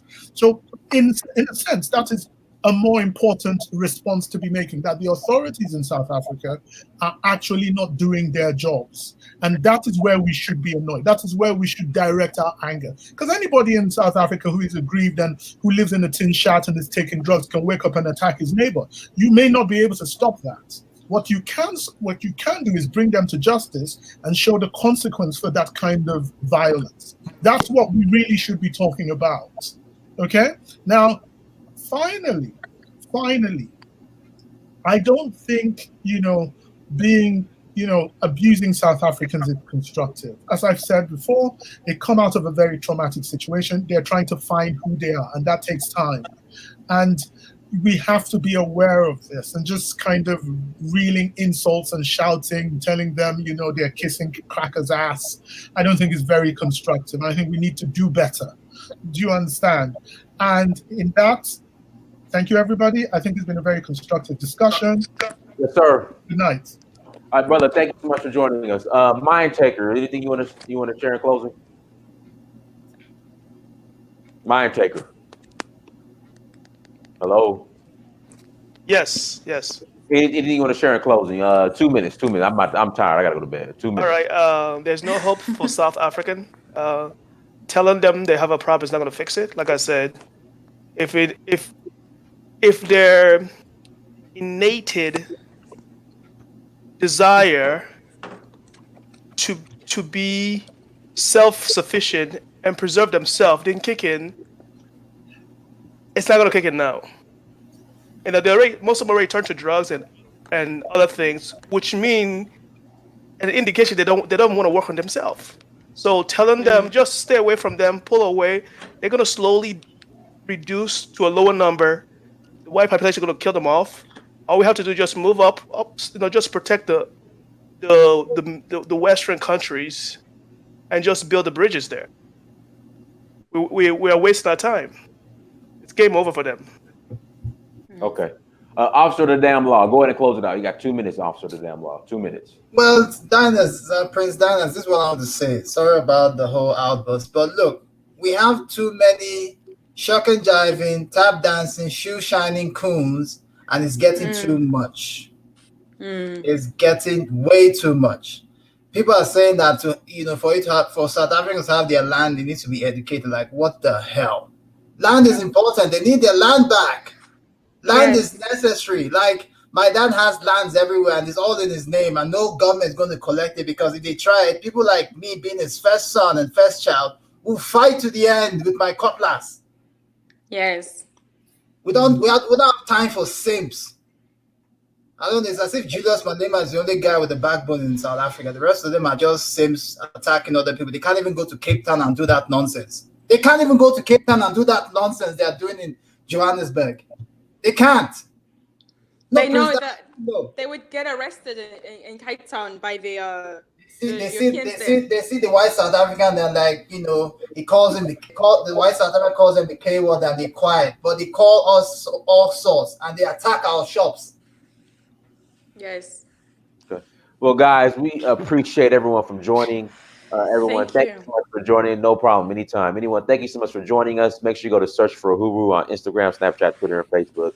Like, share, and subscribe. Until next time, family, Dynasty Mirror, search for Uhuru. Peace. Peace.